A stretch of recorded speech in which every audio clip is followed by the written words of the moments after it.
can feel like you are both just fucking dejected. Yeah. Especially your look against the wall. And we had so far to go. You know what it was? It was the mileage. I'm like, fuck, we have so far. That's what I was just going to say. We had so far to go still. It was just like, we're like halfway. Do you remember seeing me there? Just you came through the truck parking and you lot. didn't get out, did you? And you kind of just laughed at us and left us there. We're like, he's awesome. No, I did talk to you. Yeah. And you were a shell of yourself. Yeah, you were, I wasn't doing very well then, I know. There was an alternate version of you that I interacted with that day. You haven't seen that before. No, we've seen it before. I remember there was a rocky incline that we were kind of on for a long time before that, before we got to the checkpoint, and I was not doing well. I kept stopping on that. That was a struggle. it was a single track, right? Was it? I don't know. Yeah, there's no single track. Do you know where I was headed when I left here? I don't know, to laugh at us somewhere in a corner. To go take a shower. I'm glad you didn't tell us that. Thank you. Fucker. Yeah, that makes sense. Yeah. That's literally where I was riding. I was driving back to the house because I was like, well, I'm going to be here a while. Yeah. When did you guys, when did you finish? 52 hours. Just under the cutoff. Just, okay, that was my Planned recollection. and deliberate, and it was awesome. It was, I don't know if I can. Well, in reflection, Yeah. it was awesome. It was awesome, but we made a really bad mistake. We didn't stop. We should have planned to stop and sleep. Our race would have been completely different. Yeah. It was our first time doing, like, we'd done the 225. That took us 32 hours, and we didn't sleep for that. So we, How many did it take you?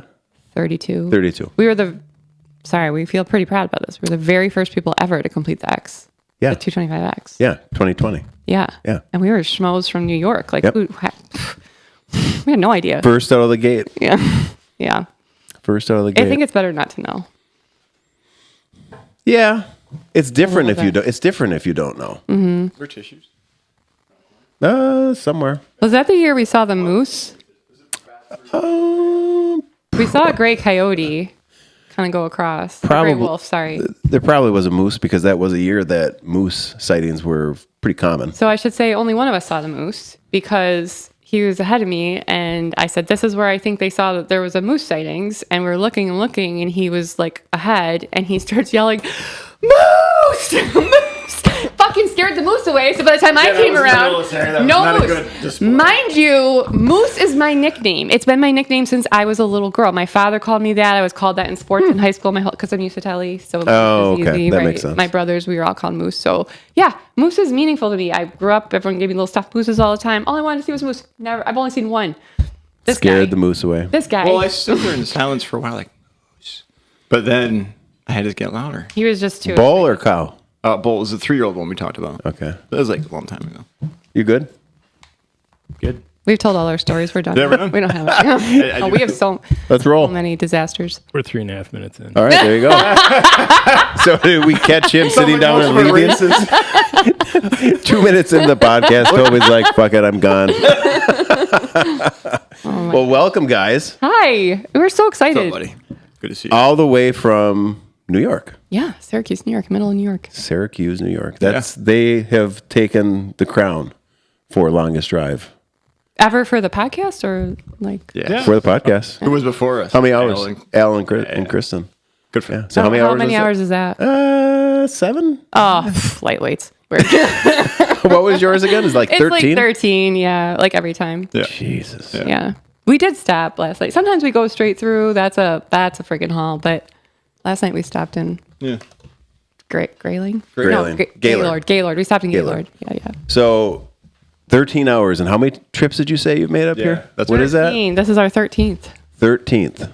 Mm-hmm. How many miles is that? Exactly. That's what Toby was going to look up. We don't even know anymore. We'll say 13 by 700. It depends because 700? When we started, we used to have to go. It was during COVID. We couldn't, or during COVID, we went around the bottom. Yeah. Now we go through Canada. Eesh. Let's just say 10,000 miles. Yeah, I mean, you're the 10,000 mile club.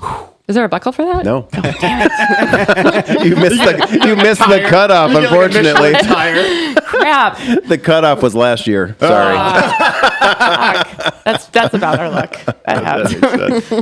So let's recap the 13. Like, what have those 13 trips been? It started, you said, with Margie Camp? 2019 Margie Camp. That was the first time up. First time up. And you actually kept coming back after meeting us. You know who was our coach that year at camp? Danny. Was he? Danny was our coach. That was a tough hook to spit out. Yeah, it was. And like the first time, he taught me like this amazing, my derailleur broke on one of the days, I think day 2 in the morning, up on top of, I don't know what mountain we were on. The one where you look over the skis, or the ski on the other side of the mountain.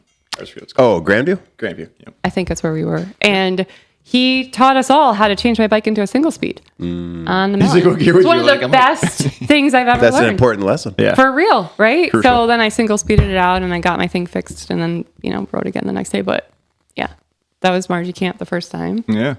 And then you came into Margie, right? Came into Margie. She did. Toby. Oh, you were broken. That was the support year with the RV and the water. Right. Yeah, he broke himself at Leadville that year. You think like on some epic...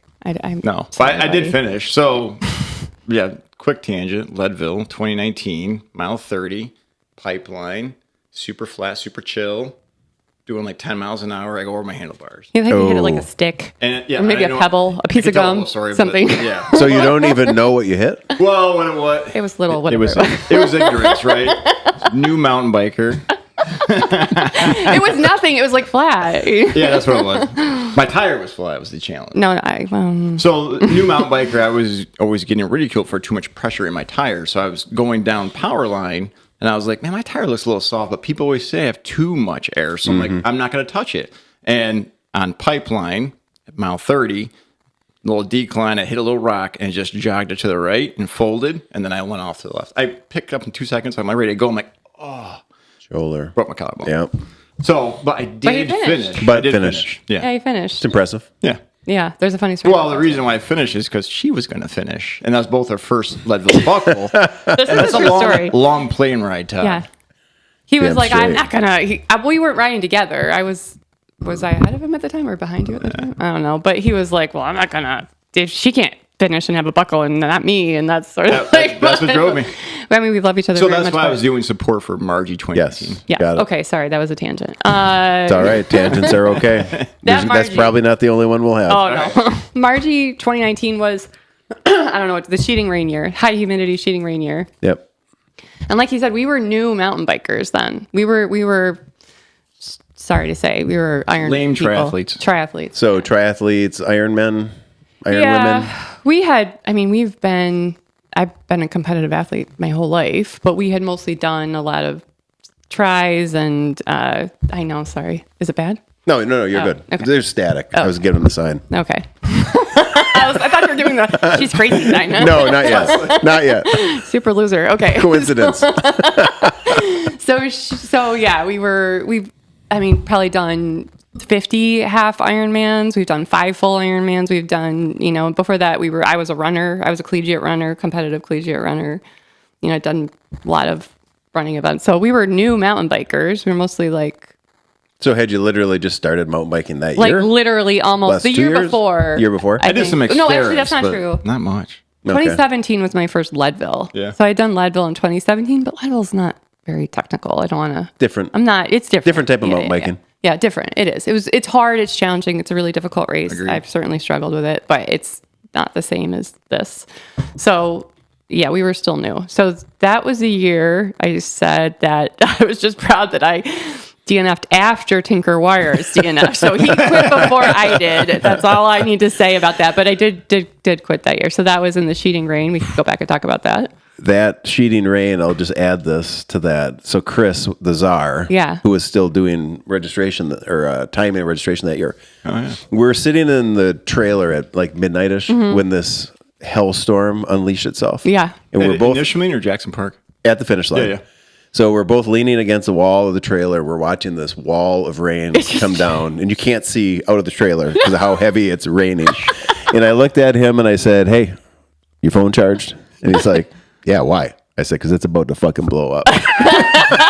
with quitter text, and it did. Oh, so many quitters after that storm. Can you try to imagine what it was like up on the mountain? It was crazy. I mean, it was just rivers coming down. That's what I heard. You're up on, and when you come on the exposed rock face, and it was lightning and sheeting, and you're like, what am I doing up here? I'm gonna die. So I've never done anything before or like after that. you fell in the hole? Oh, you're right. I fell in. You know those? Was that before or after the rain? It was during the rain. Yeah. Do you know those when you're up there on Epic and a couple of Mine other, are like 80. No, yeah, probably. There's 70s. some of those really deep holes on the trail, but there's a round hole type thing. I fucking fell in one.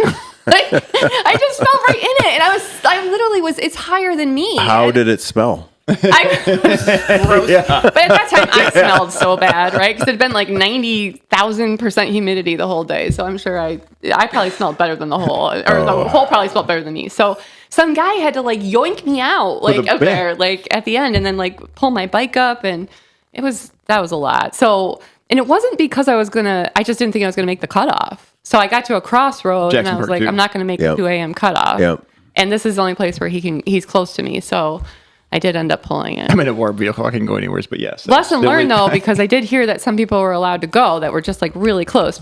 Oh, really?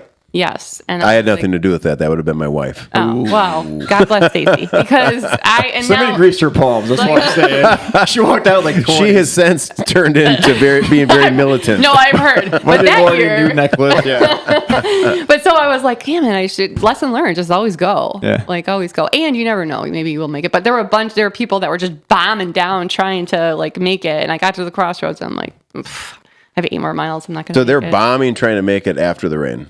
Yes. Insane. It was not going well. People were you saw dead bodies everywhere. Just yeah, I heard you really couldn't ride. You could not ride. You were trying to slide or tripod or just slide on your butt or it was crazy. It was some of the craziest conditions I've ever been outside in. So you went home with unfinished business. Unfinished business, right? Sorry. Wow, we're only on 2019. Crap. Then it was 2020. Of course, COVID was the first Crusher 2025 X, and we came and did that, not knowing. Obviously, we'd never done anything further than. Remember, we were coming down the road near Lance, right? That's how you say it. Yep. And it's the middle of the night. Yeah, you nailed it. Good job. Yeah, so beautiful. I've never said that way. I've heard Lance. Oh my god. So beautiful. It was beautiful that year. It was we still talk about it. It was I guess to make up for Marge, right? It was beautiful temperatures. In the middle of the night, it was still 70-something degrees. It was gorgeous. We stayed in short sleeve kits the whole ride. And we were coming down that road. It's one of the only nice area, spots on the course where you're just coasting a for lot a of couple temptation miles. to stop at Finn's, but we've never been there. That's when there was 30 miles of pavement that year. Yes. Yeah. From the Thank river. you. Yeah. Yes. That was great. Yes, that was amazing. So we were coasting down and we were we're officially farther. Is it bad? No. It's officially farther than we've ever been before. It was 112 miles because we'd only done Ironmans, It was right? beautiful at that time, right? The Yeah, warmth. And that was about a mile 112. We're literally farther. 112, you said? Well, 120. But yeah. Yeah. So not to Lance yet. No. No, 'Cause not Lance quite is- there. yeah. We were on our way in there. Yeah. It was we could Yeah. see it sparkling off in the distance. Yeah. It was really beautiful. I didn't know much, but I was like, there's Canada. No, it's Baraga. Yeah. So that pavement that year, yeah. it was like Christmas, It right? was. When Yes. you got to the river, it's like Christmas. Yes. was. Yes. So we made sure the next year and every year thereafter that bitch is out of there. Yeah. No We know more 'cause we did Christmas. it. The We next tried year felt Crusher different. again. Yeah. The other thing is I didn't realize I had blown my rim at mile 30. 2020. Yeah. Yeah. And my husband knew and didn't fucking tell She had me. an MV rim, and I could see the bulge. Oh. And I was did it on the railroad It's site. holding air. Oh, it's riding in Harlow. fine. Mm-hmm. Yep. And it's not doing too bad. But I noticed it, and we had friends up here in case we got in trouble. And I was telling him, he's like, her tire's messed up. I was like, don't you say anything. He's like, Because we of should you. tell her, right? I'm like, no, why? Because you don't want it to What get is into her point? head. Right. We're at What are you mile going to do about 30. it? Yeah. Right. So So, we- yeah. I like that tactic. I agree with that tactic. Lied to me. So But I would never have let her know that I knew. well, yeah, but you don't know what kind of crazy shit I'm about to ride. We didn't know what kind of crazy shit I could be riding on a busted rim. Like it kind of. You're fine. But see, it turned out well. Free time you had. Life insurance. Anyways, so. So I'm curious on. So you went out. You were the first to do the 225 that year. Yes. You were the first to do. We started early on July 1. The first day July 1. Yeah. You were the first to ever do the 225 EX. Mm-hmm. Under the format that we did it that year because of COVID, it was legitimately a self-supported. Yep. Mm-hmm. You're on your own. Nobody's fucking coming to save you event. Yep. Mm-hmm. Yep. You were the first to do it. Yeah, so going into it, you're coming from New York. You don't know what you're in for. No. Like, were you nervous going into it? Yeah. Because, I mean, think about the Crusher or our events now, I guess, in general. There's so much history. Yeah. And institutional knowledge that's been created amongst participants. Mm-hmm. If you go into our event uneducated, you literally have to try to not know anything because there's so much information out there. Yeah. But you went into it. No one knew anything. The only people that had done it were Mark and I and a couple guys on a pre-ride. Yeah. I will say the start line, that was eerie. We were in the parking lot. It was just kind of like, okay, I guess we'll get going now. It was kind of weird. Oh, wait, I need one more thing. Oh. Okay, now we get going. Were you there alone? Was anybody else there? We had our friends. Our friend took a picture of us when we started. Because we didn't know if we needed to have it. Scott. Yeah. Like in case we needed documentation. We don't know, We're like, does someone need to prove that we were here? Like what happens to our file, So like he also identify our bodies later, right? You don't know. So he took pictures of us and then he kind of followed us down the left and then we took it on the left and we were on our way. And I'm like, this is great. And all right, let's start fueling. And it was like mile 3. Not even. Like do you remember what you did that year? You started it and then you made us go into this little ratchety unknown. You couldn't even see it. Like but that was also our inexperience of trying to follow the course, right? So we've had some experience, but not a lot. And there was a kerfuffle about how we were going to tackle that challenge. Kerfuffle is an understatement because it was our first 20 minutes of riding, and we're like, and I'm like, all right, it's definitely right. If we can't even get through this without fighting, I'm like, it's definitely right. So we start going right. She's like, no, that is wrong. I'm like, you know what? You're right. Let's go left. We go left. That's wrong too. I'm like, she's like, what are you doing? I'm like, I don't know where it is. So, you know what? Ultimately, it unified us because we started to see you as the enemy, not each other. Yeah. So that has always been the point. That felt good for me. That fucker. We're like, hey, you're welcome. Thanks a lot. So then you're like, oh, it's this way. Like, and then it's neither of our ways. It's like, and then we climb, right? It's straight. It's straight. It wasn't right and it wasn't left. It was straight. But that was the start of these types of journeys for us, where we learned how to work together and take everything into consideration about the choices we make when we didn't know what we were doing. Right. Because before that, we'd always raced the same things and raced together, but we didn't really race together. Mm-hmm. And I will say sometimes I worry that either I'm holding him back or, but I don't know. We prefer to race together. Like it's just because it's, sure, the racing is great, and we are competitive people, even though it might not show that by our times. But we don't care. Just FYI for everybody, it doesn't look like it.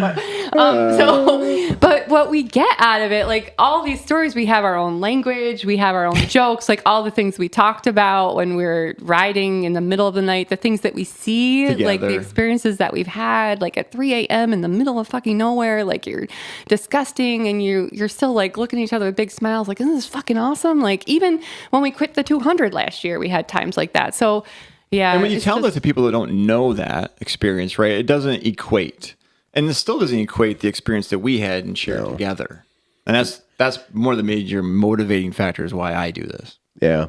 It is impossible to describe the feeling of being on the approach to the top of Arvon in the middle of the night and staring into the night sky and seeing the stars. You cannot describe that effectively to anybody. If you have not been out there and felt it, you don't know. I know. And people just say, oh, I don't want to be on my bike that long. I don't want to be on. And I'm like, but to your point, like I just don't have the words to tell people. I don't know if you could hear it in my voice. Just what it gives you in terms of a life experience. Yeah. And it's not just everything that 906 is about testing your limbs. Of course, it certainly does that. But like the feeling on your skin of that night sky and seeing the stars and like random animals, and you're at the same time fearing for your life and you're feeling awful and terrible. And then at the same time, you're like, this is the most amazing thing that's ever happened to me. And so much math. All you're doing is math. The whole time. Yeah. You're like, cut off is this. We're doing this. I'm like, wait a minute. I'll be there Wednesday. That's not right. That's not good. The cutoff is Monday. yeah. Like, but they're like, I got to remath it. Like, we're doing that as well. But Oh my God. So I'm sorry. We're on Crusher X. We did polar roll that year for the first year. yeah, the point to point. The point to point in 21 or 20? 20. Oh, in 20. It was Right. fucking That brutal. was pre-COVID. That was Yes. like 2 months before the Yes. world went nuts. Yes. Yep. And we had never done polar. Obviously, we'd never done it. We'd done like small little, we bought the fat bikes that year. Yeah. Yes, you did. Yes. I remember those conversations. Yes. You Yes. got to do the last point-to-point polar roll. We haven't done it since then. I know. I We know. wanted to do it this year. Almost. And it didn't work What was out. the reason Also- again? Conditions? Snow. Oh, yeah. Oh, yeah. Snow or lack of it at that time. Is there Yeah. still snow here now? Yeah, you were Don't telling know. me on the way out. You're I'm trying like, to there's scare probably me. going to be snow up there. She's like, no way. No. There was still snow and the key went out 2 weeks ago. Eh. In the The back base? country. Yeah. Yeah. Oh, really? In the back country, like on the snowmobile trails. Yeah, and stuff. groomed. Yep. Yeah. Well, that was another one where we had no idea. We just tried to do as much research as we could. We each had our own strategy for what we were going to use on our bikes. Like I never had a bottle, like my stuff all froze, so I didn't have anything until I hit the hot chocolate at mile, I don't know what. So is all your water in bottles? Mine was. Yeah, I had bottles in a pack, and then one time I had a bottle, and I was still drinking it like probably mile 10, which is kind of far in, right? It should be frozen by then. The guy's like behind me, he's like, you have liquid still? I'm like, well, it's kind of slushy. He's like, I love it when it's slushy. Mine are frozen solid. I was like, sorry, buddy. But yeah, it was a little chilly. Oh my God. Or when I was like, you got to one point and I was just like, it's like the things that you do that seem acceptable at that point in time that when you're like, I don't know, when you're showered and normal, like are not acceptable, like you're fishing hot dogs out of a bin that like everyone else's hands have been in there. Who the hell knows, right? You're like, I'll take 3, and you're just shoving them in your face because you're like, it's just, Yeah. you're desperate. I don't know. Those hot dogs were amazing, but that was the year. Should I even tell the water stop story? I don't know. Oh, so I will. Do you remember what mile it was? I don't know. We were towards the just end coming, it was before Jackson Park.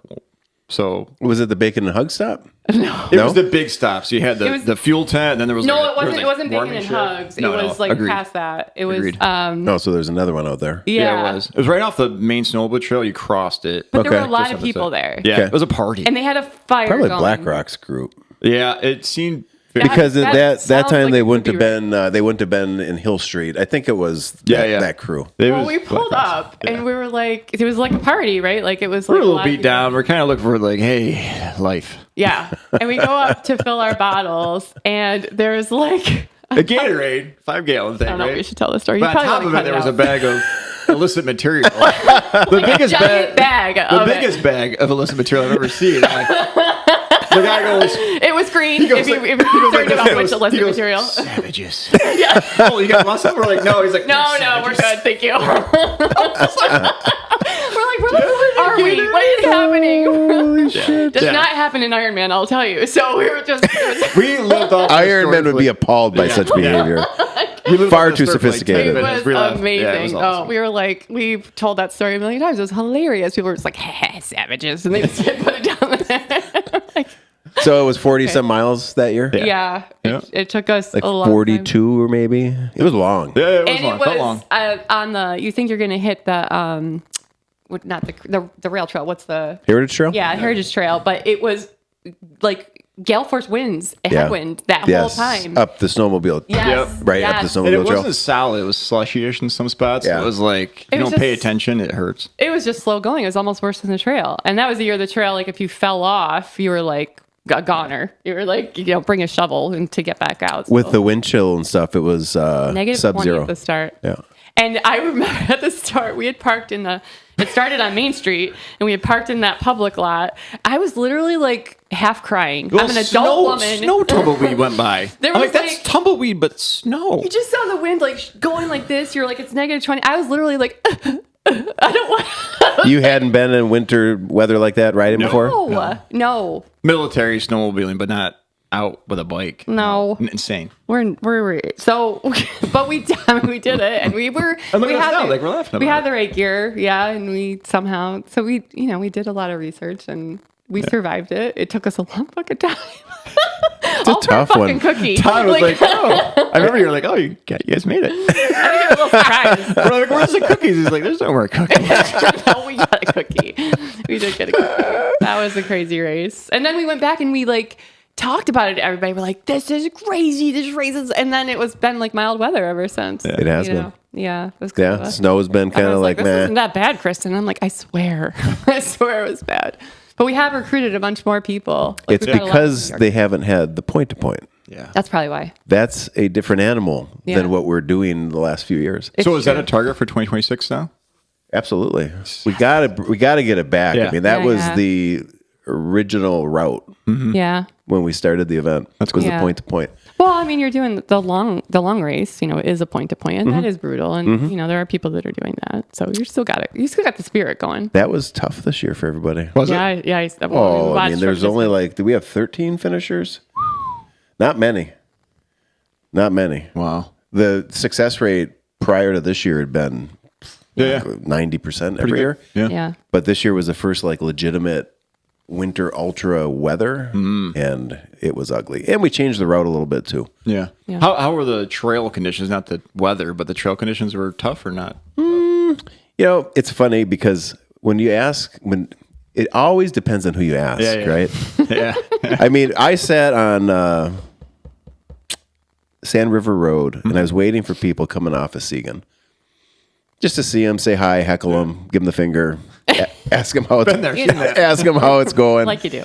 And it's really hilarious how you can have a guy come by and he's like, oh, it's fucking amazing, best trails ever. And then another guy comes by and he's like, oh, you suck. This has been terrible.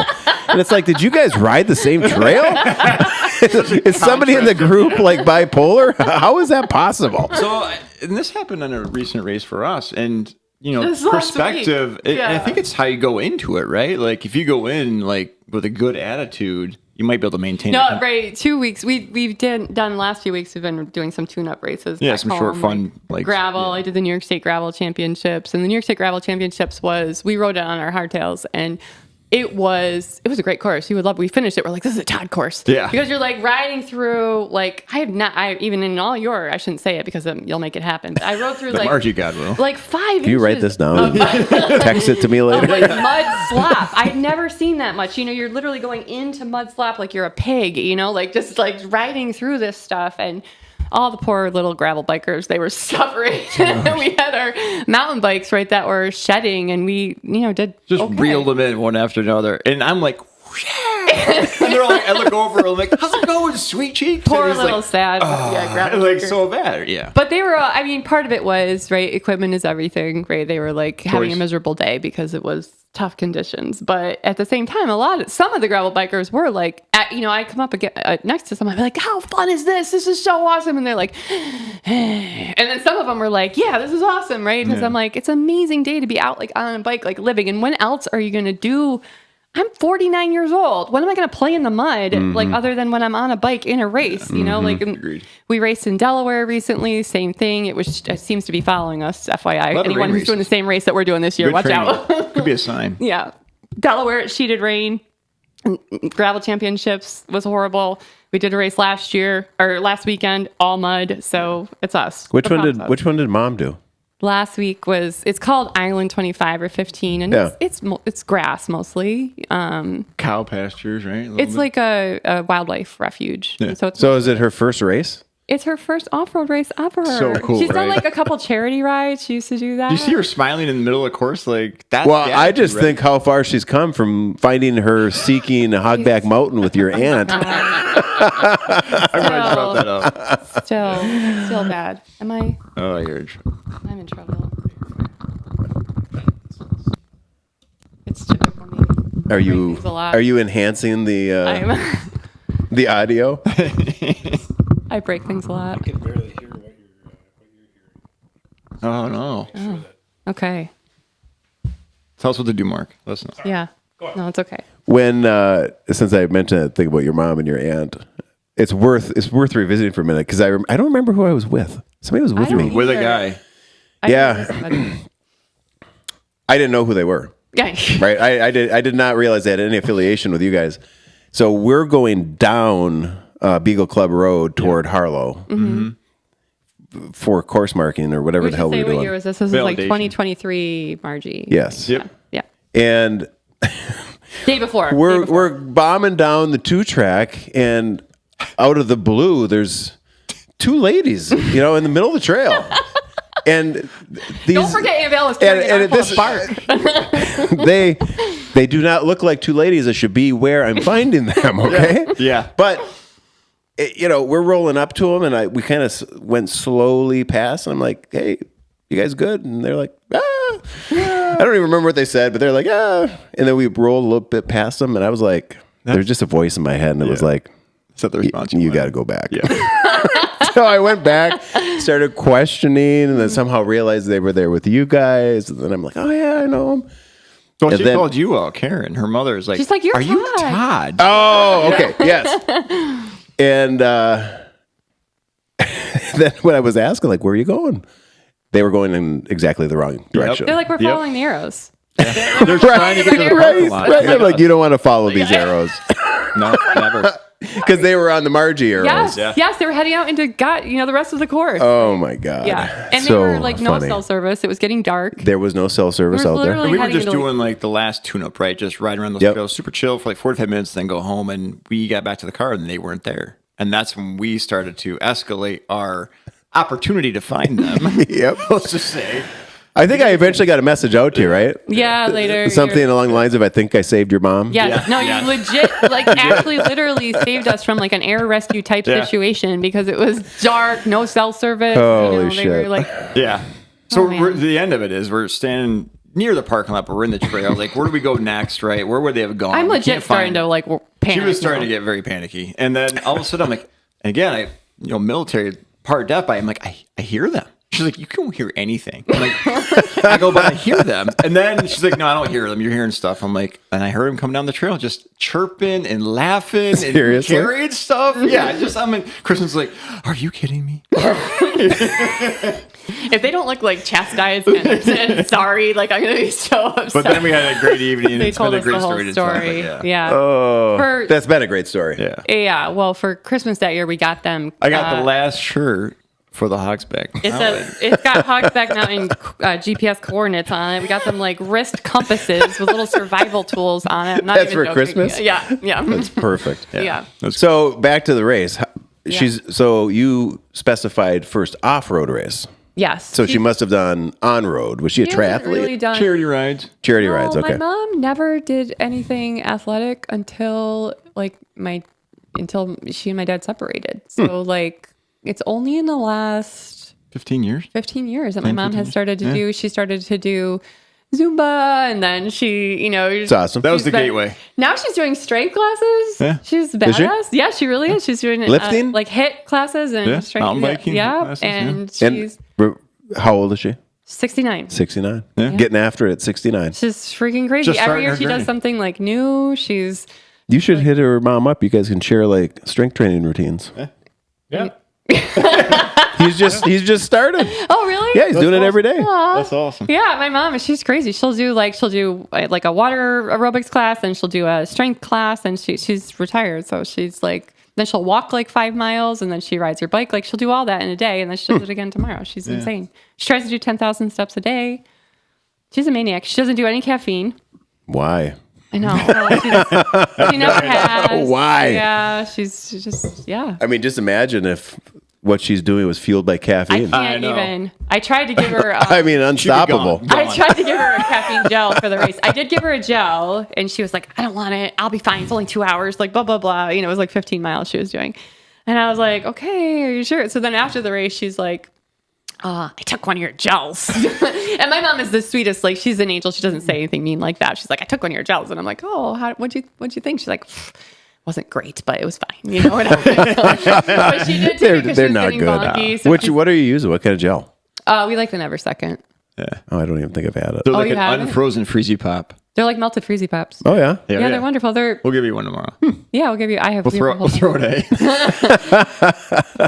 Keegan Swenson uses them, so Yeah, we figure right. us and Keegan. I haven't even heard of it. Have you heard of that? Never have. No. Oh, really? Never even heard of it. Never heard of Never Second. No, I did for Crusher 350. I downed 91 of them. Oh my God. 91. 91. First of all, why the hell would you count? It was after. I don't know that you want that documented. Pull all the rappers out of the garbage. I'm like, holy cow, 91. Oh my Every God. 35 minutes or so. Yeah, they're fantastic. So, I mean, there's a lot of them out there that are that way, but it's 30 grams of carbohydrates, and there's, caffeinated, non-caffeinated, about 120 calories, and they're every half hour. Perfect. They're so easy to get down because they're Every half hour. Yeah. They're really a thin consistency. Well, So that could be a win instead of that real thick. I can't. That makes me gag. Yeah. You don't need water after these. It's just kind of like, oh, that was tasty. Yeah, they're really good. We'll definitely have a bunch we'll with have to us. try one of We'll have those. to try I'll throw some. it at you. They're wonderful. How long did it take Mom to do the 15? An hour 40 something. About 2 hours and 10 minutes. Oh, was it over 2 hours? Yeah. No. Did you have a good time? It was pretty muddy. What was that? It looked from the No, photo. because you did 152 and she was in after, and I did 152. Was she before you? Yeah, she was. Oh, over yeah, there. there's 140 something. Yeah. We're sorry. We got to get our story straight. That's We're gonna that's huddle good. over Work here out the and we'll lies. get back Work to them you. out. Okay. Get on the same page for Yeah, God's I know. We're sake. sorry. Yeah. Yep. I think she was closer to like an hour and a half Yeah, yeah. or hour 40. She was after your uncle. Yep. So that's the other thing is his uncle, he's like, we've got, I don't know, there's just more of our people. Our posse's getting bigger. Our Yeah. posse's getting bigger. More of our people are Good energy. starting off-road. Limit stuff. pushers. Yeah. So your posse's getting bigger. Mm-hmm. I mean, your posse has had your mother in it all along, right? Mm-hmm. Yes. But what she's doing is Different. changing. Yeah. Which is super cool. My Aunt Val started riding a mountain bike Aunt a couple Val. years ago. Go, Aunt like 2 Val. years ago. Aunt Val. That's awesome. So with they my ride mom. together and they Do get they? in trouble. That's good. They get in a lot of trouble. Oh my God. I can't imagine them riding together. What kind of They can go trouble much can they further. get into? Oh, they'll tell you. You should have them on here. They're They'd be freaky. faster and more dangerous. They are bunkers. They're- Yes, they get into all sorts of trouble. So yeah, that was a great, so exciting, right? That she's doing that. And then our daughter, Bella, she this is her third. Last year, she did her first off-road race. We have a race like in New York. It's kind of like your what's the one that they do here in June? Shore to shore. Shore to shore. Or to shore. Yeah, Or to yeah. shore. August. Or to shore, isn't that 40 miles or something? Yeah, 48 for the Hard Rock. Yeah. So this is like 40 miles in the Adirondacks and the mountains. It's like 2,800 feet of climbing. It's mostly wide gravel roads. There's some sand for That's 5 very miles. or to shore-ish. Yeah. Moose River Plains is like sand, but the rest of it is a lot of this on gravel roads. And Bella, our girl, she did her first one last year. Nice. I know. She crossed the finish line way before we thought she would. She crushed it. Smiling, laughing, and that was like the biggest reward. Yeah, so now she's been training Yeah. and she's in her first year of medical school. So she's got to, mostly on the trainer is what she has time for. But she's been like training and I think I'll be surprised if she doesn't PR this year. But either way, I'm just so excited. So she's off-roading now and Well, she's going out to the alpha female spot, right? she's, oh, wow. So this is what? a race I've done like 13 years and I'm not really even close to winning. I've always been in the top 3 mostly for the podium for women overall mountain bike. Is this not one that you're gravel. training for this year? I really was just trying to PR. Was? No, am. Okay. But we're really close to it. It's It's like 2 weeks next away. week. Yeah. So yeah. whatever's in the barn now is Yeah. that's it. Yeah, yeah. That's it. Our coach wasn't actually thrilled with us doing Margie Camp. Not well. We're not here to appease Yeah. him. Oh, him. clearly. Yeah, he knows. He's gonna he Bends. he's been with us a long time, so he does adjust to He's us a lot. he's yeah. gonna watch this and think, oh, it's that bastard Todd again. fucking up my diabolical training plans. He is. He's like, well, it's not the best idea. You know, don't kill yourself. Sort of thing. But Is he just worried about injury? no, he's A worried- little bit for sure, but goals. He's more worried about us, like overdoing it. Oh, Doing too much. I don't think that'll happen at camp. Yeah. I really don't. Yeah, yeah. Plus, you have control. Because Because you're leading the group. Exactly I know. it, right? I'm kind of looking forward to it because we're not racing. Yeah. But it's going to be in the similar environment. Yeah, you're not racing. Mm-hmm. You're leading the group. Yeah. So all those poor bastards in your group are going to have to go at your pace. Yeah. You Yeah. can do whatever you want. I love Sweet. it. I love it. Okay, we're gonna do intervals. Are there segments on the trail? I'll just turn my segments on. Yeah. Second pump stop, it's all over. So yeah, this black fly challenge is what it's called, and you would like it also because certain years it depends. The black flies are terrible in the Black Adirondacks. flies. Oh, yeah. They'll And get you. especially in the Moose River Plains, when you slow down a little bit, they will Swarm. you'll end up like all welted if you're not going fast. That's very UP-ish. Yeah, you would love it. You would love it. So that race I've been doing, this will be my 13th. Yeah. And Toby started doing it a year after I did. My first year, I did almost 4 hours, which you wouldn't know. I mean, it's not that fast and it's very slow. And now I'm doing around 220-ish. But last year, the winner, or the woman who was first place, was like a good 10 minutes ahead of me. So, that's like a completely different race. So at this point, I just want to keep getting stronger and faster. That's my goal every year. So, and I've been PRing the last 4 years. So every year I'm like, okay, I'm 47. I don't know if I'll PR. And then, my work has really translated. So part of me really wants to accomplish that big win someday, but more than anything, I'd love to have a huge PR, just like really crush. You versus you. You versus me. Yeah. Always. Me. Keep getting better. Hope she doesn't get faster and eventually catch her. I'm trying to, so that's it, right? This bastard, the problem is like this bastard or the other bastard? Okay. Him. So every year I am trying to beat Toby. And the first year, a couple years I did, because he was brand new. He didn't know anything. So the first year we were, the second year for me, first year for him in this race, I was like, we'll ride together. It'll be awesome. It was one of our first times saying we're going to race together. And we start off. And it's like 6 miles of pavement to start, right? Yeah. So we're all just kind of doing this through the rollers. And I look over and she's like, what are you doing? I'm like, you're riding my bike. She's like, it shifts, right? I was like, and then another girl passes. She's like, I'm like, listen, you should just go ahead. I'll see you at the end. She's like, I don't want to leave you. We agreed to be together. I'm like, it's just better. It's better. We both had a great day. Probably better for both of you, right? Yeah. That was the start of us learning to work together. Yeah, work together or apart, depending on. So. And you gotta make that call sometimes. Yeah. So anyways, Bella, Black Fly, super pumped for her. Yeah. She did the race last week too. She did awesome. A lot of people, to go back all the way, it seems like a long way to from where we started. But the reason we started this conversation was because you said people have different perceptions of the same trail. Yeah. We were all out there like, this is amazing. And a lot of people you saw posted like, conditions were horrible, like blah, blah, blah. This sucked. It was tough this year, blah, blah, blah. It was like rainy and wet and muddy, my tires, bleh, but it was like I don't know, you're still out there, right? Like if there's joy, you put your body through something like. It's mindset. Yeah, it really is. It drives me fucking crazy when somebody goes home and starts bashing on an event because it was shitty and the weather was. It's like, shut up. Shut the fuck up. Yeah. It rained, sorry. Yeah. I know. Because how much control do you have? Zero. You don't have any control over it. Who cares? You can choose to cry about it and hide from it, or you can choose to let it make you stronger. Yeah. Embrace it. Yeah. And if you want to cry about it, I'm okay with that too. But fucking stay home. Yeah. Right. We don't need to hear about it. Yeah, yeah, exactly. Right. That's a little bit in the inside. It's the world doesn't need to know if you're not happy. Right. Exactly. For Christ's sakes. Yeah. There's just a lot out there right now. Maybe we could just pollute it a little bit less. So there's nothing better though. I don't think there's anything better than being able to sit within really challenging circumstances and have the mindset to be able to smile through it. Yeah. Yeah. Well, have you seen the picture of my mom at that race? Did you see her? Yes. She's a maniac. She's just ear to ear grins, little pigtails. Like she's bonkers. Yeah. Mindset. Yes. It's mindset. Yeah. Like when he and I were out 2 years ago doing the Crusher, it was like super fucking cold. Oh, I remember low 20s. Yeah. Middle of August, low 20s, maybe late August. Was it late August? It was the end of August. Yeah, it was the end of August. I think that a lot of people who are inexperienced in that type of environment would have been not in a great place mentally, but when you've done it enough, you just sort of come to accept your circumstances. And we just like being out there with him on Arvon at the mailbox. Yeah.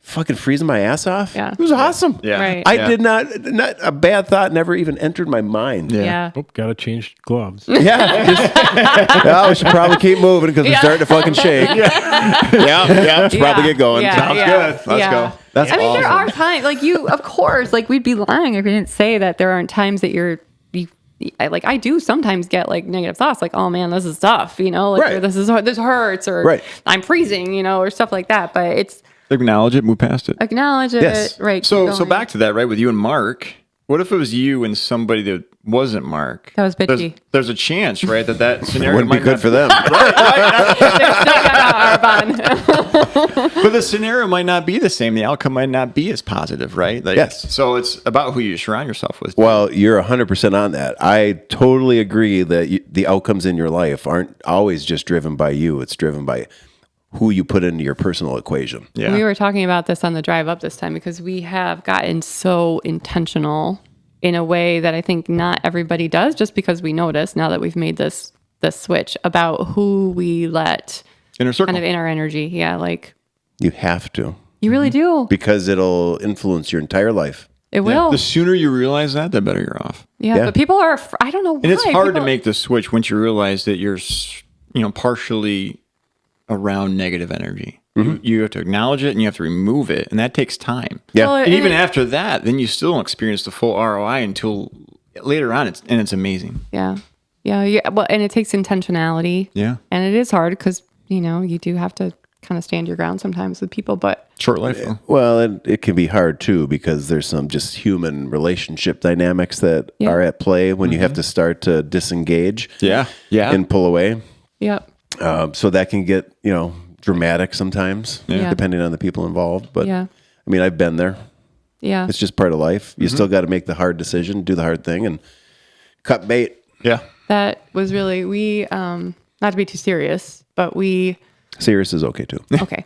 We had a friend who was I wish I had my phone up. I showed this picture of Jason. He was this just little Italian Marine, like just muscle, start to finish, just incredibly strong cyclist and just awesome guy. Like just a vibe, right? Super cool. Jason DeLello. And he passed away suddenly in front of us, in front of all of us, and our daughter, of a aortic aneurysm. Fuck. Yeah. Yeah.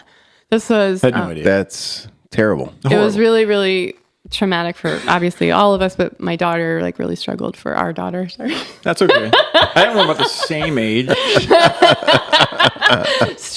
Really struggled for a long time. And that was for us. We've had a number of, we lost a daughter, early on in our marriage, and, she didn't live very long. And we've had these kind of experiences, and losing Sadie was one of the first that gave us this real value for how fast your life can change, right, from moment to moment. Mm-hmm. And then Jason was many years later, and that one really crystallized it for us. Mm-hmm. I think we were a little older, so we could appreciate it a little bit differently, right? We were babies when we had our baby, like Sadie, right? We were only in our 20s, and I think we were life is so short. Mm-hmm. Why would you waste any moment on people or energy that are just not going to bring the right anything, right, to you or your circle? Mm-hmm. So that was, Jason was a big moment for us. And so that was we've been really intentional ever since. And I think it is hard for people that haven't been through something like that or don't have a crystal moment, to bring it all into focus. But Well, I think we've experienced, even as a community, sure, yeah. The loss of several people, even most recently with Roseanne. Right. This past weekend. I mean, I got that news. We had just hit the hotel Saturday night after being at that basketball tournament all day. Mm-hmm. And I had a message from Chris Holmes. And I pulled it up as Facebook Messenger and pulled it up, and he sent the link. And when I realized what I was looking at, I was like, holy fuck. gosh. I mean, that's the second person. Dave was hit by a car maybe 3 years ago in Arizona on a training ride. And I mean, it sounds cliche sometimes to keep saying it, but life is short. Mm-hmm. And I think that people would be, even in the scenario where, let's say you need to get distance from somebody. Mm-hmm. And you don't even have to go to the extent to say I'm the problem or they're the problem. Mm-hmm. It really, what the reality is that you're just not aligned, whether it's values or worldview. Agreed. And it's okay to not be aligned. Sure.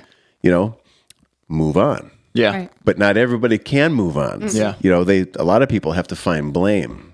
Yeah. Because they don't want to be the person or the reason, or they don't want to own their part of it. And the truth is, there's probably everybody has a piece in it, right? It's true. When things don't go well. Mm-hmm. But yeah. I also want to say, too, you can also be aligned and then as life changes, right? If you don't change together, Absolutely. like you become misaligned. And if you have a separation of lives, relationships, that's okay. Like you're saying, right? Like just accept it. Just accept it. I'm looking at them all because we talk about even being married too is similar, right? I mean, we've been together. You guys since... together. Yeah. Together. Well, it's the crusher of marriage is like this. Yeah. And Always then like this. Yeah. It takes real intentionality. But isn't that want. part of the evolution of your relationship and your marriage? For sure. Evolution's a good word. I mean, I was talking to somebody over at 231 yesterday, John, just a guy that I know here in town, and I don't remember what he was talking about, but somehow he got into some big life topic, and he was talking about Stacy and me and our lives. And the thing I told him, I'm like, the life that Stacy had with me when we first got married, me as a district sales manager and corporate Cisco, the management track where I was headed, where our life was headed, where we are today.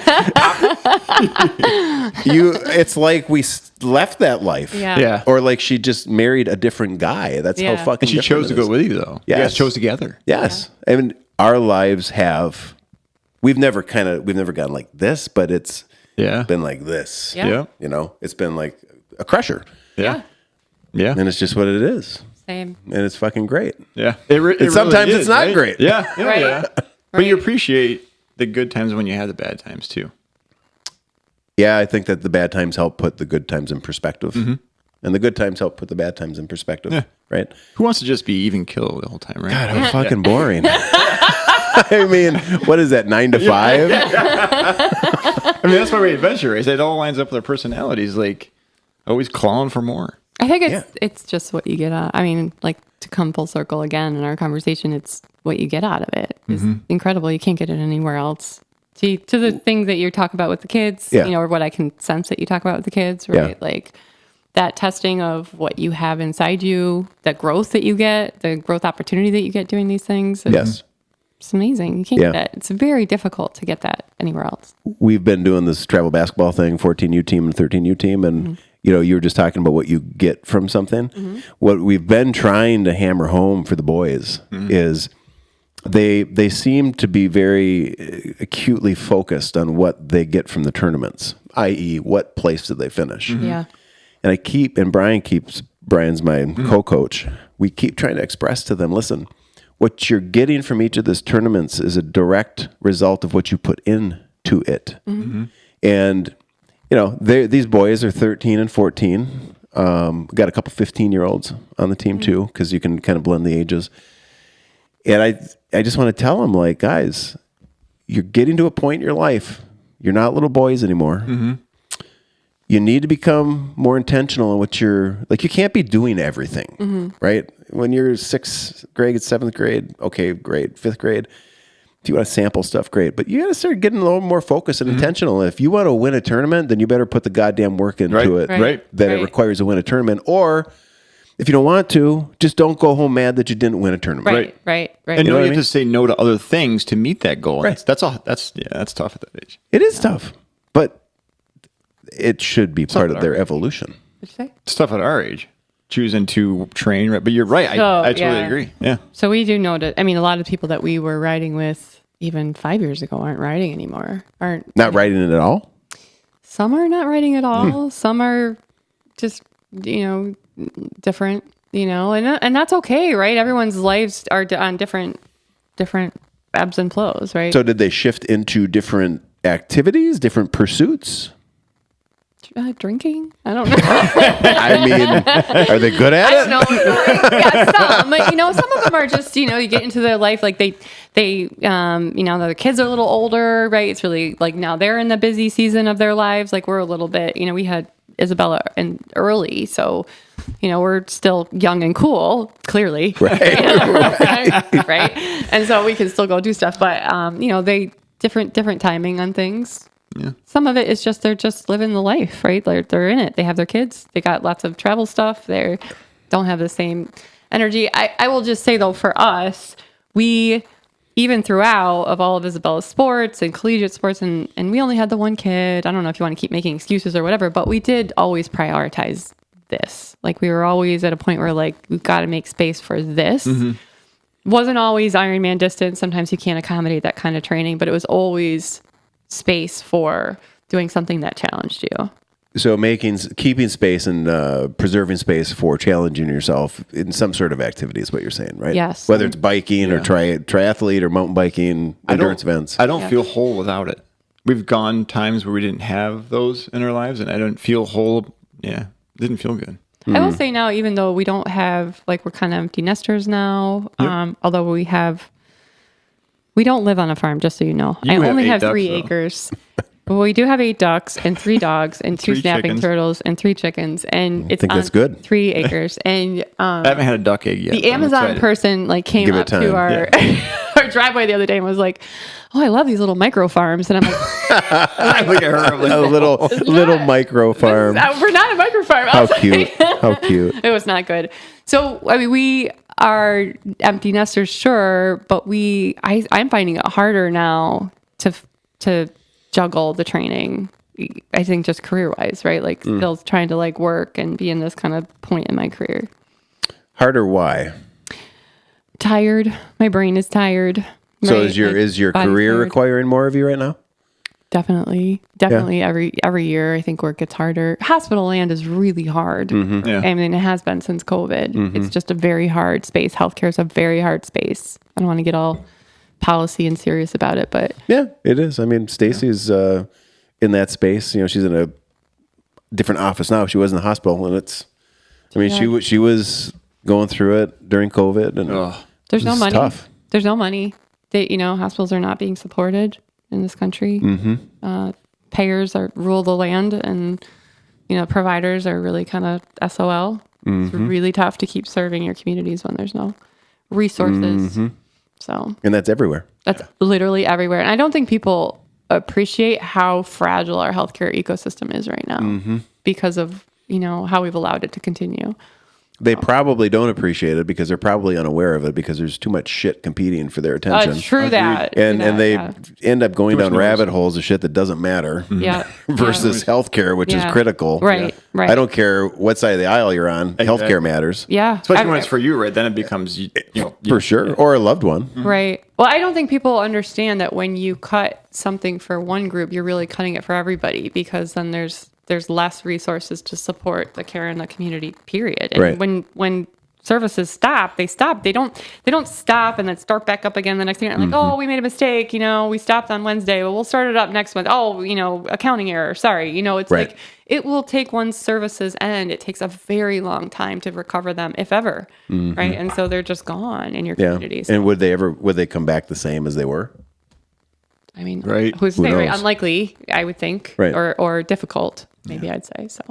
So yeah, your question, does it require more of my brain? Yeah, I'm just tired. Yeah. So work's heavy. Work's heavy. Training's heavy. Yeah.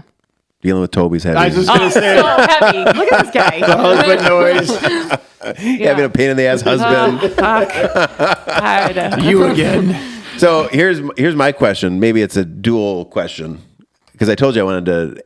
We always talk about biking and family and the stuff, but I've never heard. I know you were both in the service, right? No, just him. Just Toby. Okay, You aspired to be. So you were in the service, yeah. And then let's start there, and then I want to get to how'd you meet. So they're tied together. Well, I was kind of wondering if they were. So that kind of makes sense. So just talk to me about your time in the service. I don't know what you did. I don't know how long you were in. I'd love to understand it. Yeah. Brief history, and she gets dragged along with it. Right? I was there. Yeah. So November 98, I went to basic training, infantry soldier. I scored really high on my ASVAB. And I go, I want to be an engineer. They're like, you can be an engineer. You scored high enough. You're good to go. I'm like, I want to be at Fort Drum. They're like, you can't be at Fort Drum. I'm like, oh, well, I want to be at Fort Drum. They're like, well, you can do infantry. I'm like, what's that? And they're like, you can jump out of helicopters and you shoot guns.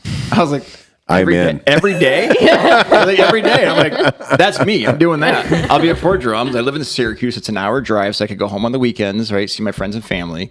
So I did that, went to basic, came back the next summer and met Kristen through a friend. We'll tell that story in a second. A whole long story. Yeah.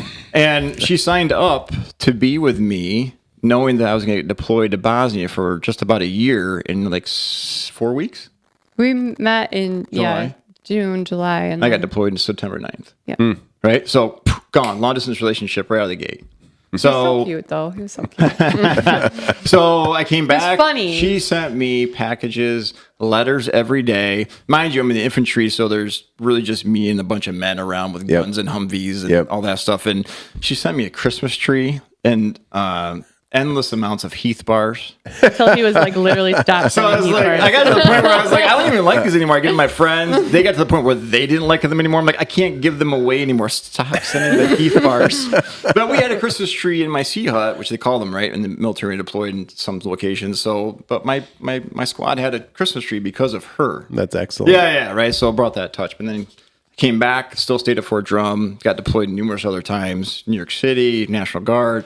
All of after that. 9/11. Yeah, 9/11, and you stuck through all of it. So, what did you do? What were you deployed for post 9/11? So 9/11, I was deployed to Germany as friend exchange forces. So like 90 of American soldiers went over to Germany. I was one of them, and then 90 of them came over here and attached to us for 4 weeks. So that was good. I also did some Op 4 training. And then New York City got deployed after 9/11, so walking through the subways with a loaded machine gun. That was really, yeah, good times. So interesting. Yeah, what was it like? What was the vibe like in New York City? Yeah. So during that 2003, so 2 years after 9/11, and it was weird. We were instructed that we were to back up. 2013. 2000, huh? Did you say 2003? 2003. Yeah. Yeah, you're right. You can say it again. I didn't hear you. I was gonna put over. You're right. Anyway, so we have to repeat it to each other now. That's all right. Rule. Teamwork. Yeah. No, I have to admit he's right. Yeah. So we were literally tasked as police support. So they ran in front, and if there's any challenges, we were to back them up. But so they were concerned. This is 2 years post the attack. As remember, the threat level would rise up to orange and red and yellow. When it went to certain colors, we would get deployed. So you were in and out. Yeah, like 2 months at a time. We would stay in Brooklyn, New York, and I'd drive in. I would drive the cargo van into the city every 12-hour shift with my squad, and then we would bolt back out 12 hours later. Yeah. Wild. Yeah, it was wild. I go to New York City now for business, and I was like, I remember that tunnel. I remember that subway door. It's just kind of weird. But yeah. You remember, I mean, I get maybe I don't acutely remember it, but it seemed like following the attack there was more solidarity, you know, across the country. How did 2 years post attack you're there, did that still seem to be there? 100%. Yeah, I think it was still gaining traction at that point. Yeah, interesting. Yeah. Where do you think it went off the rails? I don't know. No sense. No. When did you get out? So I got out in 2004. Okay. So I did 4 years of active Army, then 2 years of National Guard. Gotcha. Yeah. What'd you move on to? So then I had a beautiful wife and a beautiful baby. So I was like, I'm getting out. Was that part of the reason you decided to get out? This is the main factor for sure. Yeah. I would have probably stayed in career. That wasn't the case. He does say that all the time. Infantry career? Oh yeah. Oh, that's the only Army there. That doesn't that doesn't surprise me. Just seeing your engagement with the events and stuff. I didn't correlate that till just recently in the last year or two. Yeah, but you probably saw it before I did. But you're right. I start to correlate a lot of it now about survival and navigation. Yeah. There's actually a very interesting tie. Navigation. We should talk about that. Everybody's got a navigation story. Strong, however. Yeah. People who've served in the service or in the armed forces, there is a contingent that are drawn to. You see that? Yes. In your events? Oh, for sure. That's awesome. Yeah, there's no doubt. Yeah. And I don't know. It scratches the itch. You know, it must. There must be somehow like the voice of the events and the voice of the organization and that interface between us and the public for the people who it resonate with. Yeah. I do think that there is kind of a military vibe. Agreed. To it. Yeah. Now, if you're non-military, maybe you don't see it. But I think people who've been in and served, they see it. When you say "you poor bastards," that really hits a chord from the military. Interesting. Yeah. That's interesting. Because it's like when you're in the military, it's like you're there suffering with your buddies, but nobody talks about it, right? Because you're all in the same hellhole. Right. And that's kind of the same thing we're talking about here. Yes. Yeah. There's a camaraderie. It is. Lack of sympathy. Yeah, because you're in it. Yeah. Like, and this is where you're going to be until you're not in it. You know, you can't go on Facebook and fucking complain about it. No. Drill doesn't give a shit. Right? No. Nobody cares. No. Yeah, that's. I mean, there's that element that I think resonates with folks who have served. Yeah. Strong correlation. So you didn't serve. I did not. Okay, for some reason I thought you did. So what is the melting down of the machine gun story, though? Oh, so listen. Before that, though, I'm in the Army, mind you. I'm a sergeant in the Army, and she's like, I'm going to talk to a Marine recruiter. I'm like, well, I wanted to be a Marine. Let's go talk to a Marine before I went recruiter. to college. Yeah. I went up to a certain You was point for a long time. But I'm old, right? And so back then, the only thing you could do, like the most, like you could be a police, like a NP in the Marines. And I was like, oh, I don't want to do that. So I didn't, I went all the way up to the exam for the Marines and I did well, but I didn't want to be an NP. And there was really, otherwise it was like, nobody wants to be an MP. Why is that? Because they're bad people. Because they're the police? I'm the infantry and they always pull me over when I come back on base. Oh. No, they're the I mean, yeah, I get you. Yeah, it's just that. I get it. Fun friction. Right? I just didn't see it as really like I wanted to be a soldier. If they're the authority. Yeah. Right? I get it. Yeah. So, but you wanted to be a solsoldier. And that wasn't an option. There were really no options for that in the Marines for women. At that time, and that was what year? At that time, I was 1994, 5. Oh, okay. You know? Yeah. That's changed now? I think, yes, it has changed. Good. Yeah, there are opportunities. Although there are people that are trying to change it back. Oh, really? That's a thing? Yeah. Bastards. Right, exactly. So, yeah, I never was in. But I wanted again. And then I tried, when I met him, I was like, maybe I'll examine it again. Yeah. And that's when I got to go to a recruiting station as a sergeant in the Army to the Marines. And there was this weird, awkward conversation. But it was okay. That was good, but I did not end up joining up. But you did get to shoot a machine gun, though. That was different. So I have had like kind of this crazy career, and one of my roles was I was a regional representative for our governor at the time, and so I was on a tour to my base. Fort Drum. I was already gone, right? Like I was out of the service 5 years earlier with the governor, and they took us all in, and she's going to view the brand new indoor machine gun range, which I've only heard about. Indoor machine gun range? It's so cool. Yeah. They did not have that when I was there. Continue. So then they let us, a few of us, shoot it. Like people that were interested. Like ceremonial? Yeah. Just like honorary gunner. You get pictures taken and stuff. And so, yeah, they let me and obviously the governor and a couple other people. And I don't think you had any idea you were going to do that, right? Because I would have coached you. No. But I think they did tell me. Of course. But anyways, it was the same gun you shot. Oh yeah, it was an M240 Bravo, so it's an automatic machine gun. Okay. The best rule is 6 to 9 round burst. Right? She didn't burst it. No. I did not burst it. You went full John Rambo? Yeah. John Rambo was a great reference, yes. She's like, do you have 2 of these? It was not. I would expect nothing less. I was not good. Barrel just. Yeah. They're like, ma'am, stop pulling the trigger. Yes, they had to like, you need to stop. Oh God, oh no, I broke it. Yeah. It was just so ironic. Yeah. I broke it. Yeah, so nice. Yeah.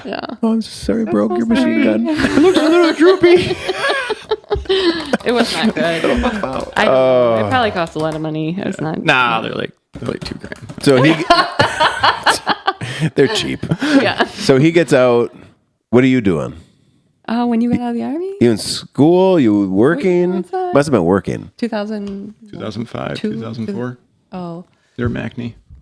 Yeah, I was the head of government affairs and communications for a statewide association. Manufacturers, yep. And then I went from there. I was recruited to be a regional rep for the governor, and then I had a couple of appointed roles in New York State government. I was chief of staff at our economic development agency in New York, and then I went and ran a caucus of 8 senators in the state Senate for a few years, and then I went into hospital land around 2010, 2011. And what are you doing in hospital land again?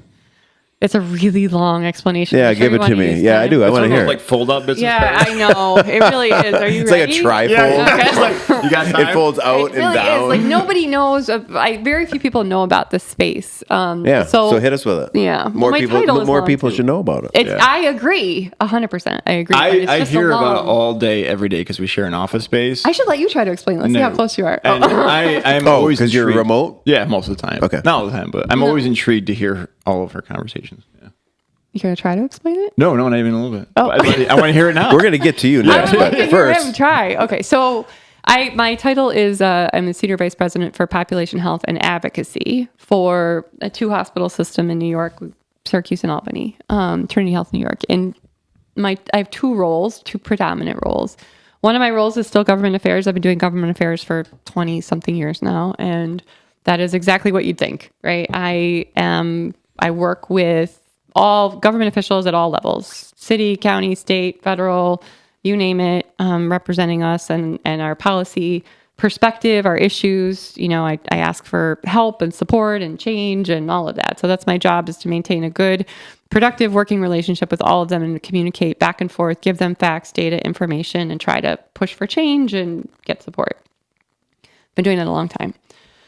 And then my other role as the head of population health is a completely different way of operating healthcare. And it has been evolving over the last really a long time, but it's really gained a lot more traction in terms of federal policy supporting it and federal programs that support it over the last maybe 15 years, 20 years. And what I do, so right now, healthcare operates in the United States on what's called a fee-for-service basis. Do you know what that is, right? You get sick, you go to the doctor, somebody pays for it, you pay for it, the insurance company pays for it. Theoretically, that's a whole nother story. They don't actually pay for it, but they're really bad at paying for it. They try every which way not to pay for it, right? So, but in essence, theoretically, someone's going to pay for it. That's called fee-for-service, right? But you think about it, right? That means that our healthcare system is predicated on people being sick, right? And so our hospitals and everything are supported by people being sick, which is really not what you would consider to be terrible model. This is the terrible model, right? Because how do you undo it? Right. If you make people healthy, the business is fucked. You can. Exactly. That's why there's no incentive. And really, preventative care does not pay the bills. I will say in our current system, what pays the bills are surgeries and expensive visits, and to a certain point in time. So what I do is I run a network of providers, physician groups and hospital systems that have come together to be part of a different entity. They're called clinically integrated networks, and I have 2 of them. And those clinically integrated networks get into contracts with payers like Medicare, Medicaid, you name it, United Healthcare. We don't because they suck, but all sorts of other payers. And we essentially say that we will take responsibility for that population of people. And we believe that we can do a better job. If you pay us differently, we can do a better job by investing in preventative, proactive care for those people. We can create systems and supports and strategies that take care of people and keep them well and out of the hospital and reduce the total cost of care as opposed to the way the system works now. But if we do that, we still need to be supported, right? We need revenue to support the system. Sure. So you will compensate us if we do a really good job of that. So let's say you and 100 of your friends cost the health system $100,000 last year. And we say, we're going to get into what's called an alternative payment model, a value-based agreement for the total cost of care. We're going to do better. Let's say we do that. You do a great job. We get you care managers. We have you in for your annual wellness visit. We get you all your cancer screenings. You use the ED less that year, right? And so you're a healthier, better person. You're using the system less. You and your 100 friends cost the system only $90,000 this last year. That $10,000 we split then with the payer. The payer gives us a portion of that, and that's called shared savings, right? So we share in the savings in reducing the total cost of care. So what I do is I run a couple of organizations that manage the performance of those contracts. So we manage about 150,000 lives in my 2 markets in our various contracts, and close to $900 million in healthcare spend, which we're not even that large of an organization, but it's pretty big. So that's what I do. It's a really long story. How big a part of the healthcare space is what you do, that last part? How much of our total healthcare spend in the country is under, you'd say, a value-based arrangement? Yeah. Not enough.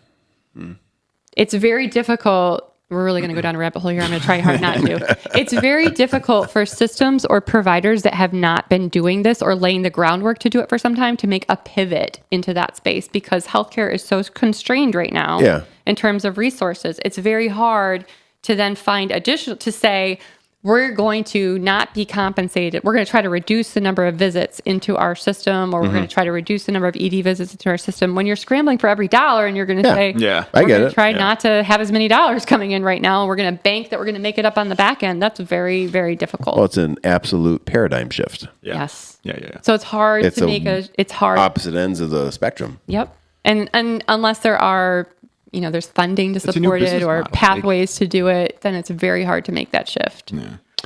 Yeah. It's listening to you talk about that made me think about in the nonprofit space. It's amazing how convoluted the grant world is. Oh, yeah. When you have to go apply for a grant and You've done that. the crazy I used hoops to write grants for a long time. that they want to make you jump through, Yep. proof of outcomes, all this shit. And there was one year when we were applying to, I think it was Blue Cross Blue Shield. We wanted $25,000. And, we were jumping through all the hoops for this grant, telling them what we would do, how we'd prove our outcomes, et cetera. And I remember having a conversation with somebody from Blue Cross Blue Shield, and she literally said that what you're talking about is preventative. There's no way to prove that you prevented anything. Wow. That's not true. Yeah, but that was, and it was like, and then she carried it a step further and said, maybe if you were working with at-risk kids, we'd be interested. Wow. And Well, what the hell? Wow. I think we just put that under the title of all payers are evil and just leave it at that. I will say, it's terrible. It's a tough space. One more note on that. People aren't aware that insurers make money off of people not using the system. So, denying care and holding on to payment from providers. So they literally, it's in the insurance industry, it's called float. Yeah. The longer they hold on to claims payment from that are owed to hospitals or other providers, they make interest off of that. Yeah. It's part of their business model. I've heard that. I don't know who I talked to that shared that with me, and they kind of explained it, and I was like, what the Crazy. It's crazy, isn't Are you it? kidding me? It's crazy. It's insane. It is crazy. But I think that part of the struggle is when you look at how big the machine is, how do you, because you literally almost have to just say, fuck it, and create a new machine. I mean, you can't do that. Well, that's why there are, there's always a conversation around, is a single payer model, like a universal healthcare model, the right model to go? There's ups and downs of that. You see nationalized healthcare like Canada or some other, is that the right model? We have a very close friend, Nikki, Nikki, right? Yep. Who's from, Britain, right? Her parents live in France, right? I mean, she talks about how different it is, coming over here. She's like, what do you mean you have to bring a credit card and pay for your, and the quality of our services. And it's just, there are other models out there that are succursual and working, but it's seems so difficult. Change, and are they not as capitalistic? Are they different in that way? I think their values are different. Yeah, well, there you go. There you go. Because, I mean, when you think about the dynamics of changing the system, right? So you're going to have all of these different organizations, parties, and people that are going to look at, well, shit, how is this change going to affect our business model and our bottom line, right? And they're going to prioritize that above public health. Yep. It's not about public health. Yep. It's about profit, the bottom line. Right. And you'd almost have to get everybody to at least somehow collectively agree a healthier us. My a CEO, healthier my current, us, Yep. a healthier country has to be the drive, like the MVP. Yeah. The mission, values, purpose should Yeah. be a healthier country. Yeah. Yeah. We talk about, my CEO goes, talks about this publicly all the time. We talk about just a value shift that needs to occur. Yep. We just had an op-ed in our kind of regional paper on this, Dr. Hanks published an op-ed on this. It's just, that's literally it. We have to start caring about our collective good. And we don't, even though the collective good does directly impact your individual trajectory. For sure. And that's a piece that people are just not putting together. They're like, oh, it's Medicaid patients, or it's this or that. Yep. It's really, quite literally, I'm not lying, is going to affect all of us. This is a fact. So I don't know.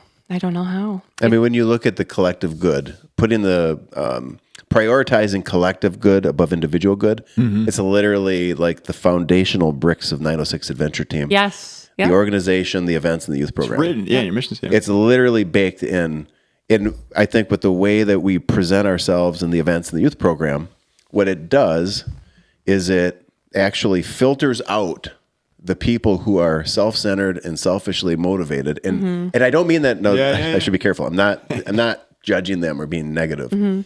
But they want the podium. They want center stage. They want to beat everybody. They have more expectations and demands on what I should do for them. They're a lot more work. They're pain in the ass. I'm just going to say it. They're a pain in the ass. And you can notice them. But we basically say like this is how we're going to run the show. Yeah. We're not going to cater to you. Yeah. X, Y, Z, the rules, and they just self-select themselves out. Yeah. In large part. Yeah. And then what you're left with, and you guys have been part of it since 19, and you've seen it, you've watched it grow. It is this commitment to collective good. It is. Yeah. And I mean, Stacy and I with the family have had to actually, from a family perspective, we've had to live it, because for most of the last decade, 906 in our house has been above what's good for us. Yeah. And I'm not saying that, I mean, it's just the honest to God truth. Yeah. Like, well, it's clear that you guys agreed. give everything. Yeah. But if you could collectively, and there's a lot of people in the community that do that as well, because we're surrounded by so many fucking great volunteers, and that's awesome. People running the adventure teams. There's a lot of people like this out there, but they don't know that an org like this exists. Yeah. Right. They don't know that their people the relationship are out there. Yeah. And if we could just keep growing that, making awareness. that part of the pie bigger. Yeah. At least to where it could offset almost more equally that more competitive mindset of America, to where it's not as disproportionate. Yeah. Yeah. You could start to see some change. Yeah. Yeah. Because there's a lot of super talented, motivated people in our circles. Yes. Smart people. And Yes. Like you. And that would affect a lot of our entire life, is what you're saying. Yes. I agree. Yeah. Yes. I mean, in my space, the reason why I love population health so much is I work with all these amazing people that, believe in this, mission, this mindset. Yeah, it's pretty great. The only time I've ever heard this population health is when I talk to you. Isn't it bonkers? It's insane. Yeah. It's bonkers. It's insane. Yeah. I actually don't know. So my health system is based in Livonia, Michigan. And so Trinity Health. Headquartered. Headquartered. Yep. So we are Trinity Health. Shout out Trinity. Yeah, it is. Trinity Health. And Trinity Health is dedicated to this, pursuit in a really significant way. But they are, not up here. I don't think they're we don't, I know this, sorry, not that I think, but, they're in 20, something states, and we have 92 hospitals, and we're all across the country. And so, when you ask like, how pervasive is this? I mean, it's there, but yeah, people aren't generally aware of it. 92, you said, hospitals in the U.S. Any idea how many hospitals there are in the U.S.? Oh gosh, that's such a good trivia question. I don't know. No. I'd love to know, like, as a percentage of total hospital. We're still small. Like we're not small. You need to be bigger.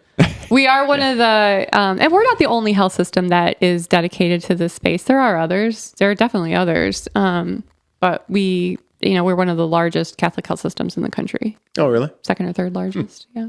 Yeah. Interesting. Yeah. What are you doing now? Yeah, so Out of the Army. not slinging machine guns around anymore. No. Not walking the melting subway armed. No. Well, while I was in the National Guard, I went back to school to get my engineering degree for electrical engineering. Electrical engineering. So was engineering, that was like on your radar, something you wanted to do? When I was a little kid, I wanted to be the telephone pole guy. I wanted to be up there and on the telephone pole. Can I just say something about Toby? Yeah. He's like a wizard. He literally understands. I'm not even joking. You need a beard. I If do, you buddy. walk around with Toby on like a day-to-day basis in your life, he looks at everything and has to understand how everything works. And he does generally. He can fix almost anything. I fix your bike. He does fix my bike. That's pretty great. But he can fix like anything. Like he's just really Thanks, buddy. geared that way. I just want to give him a clap.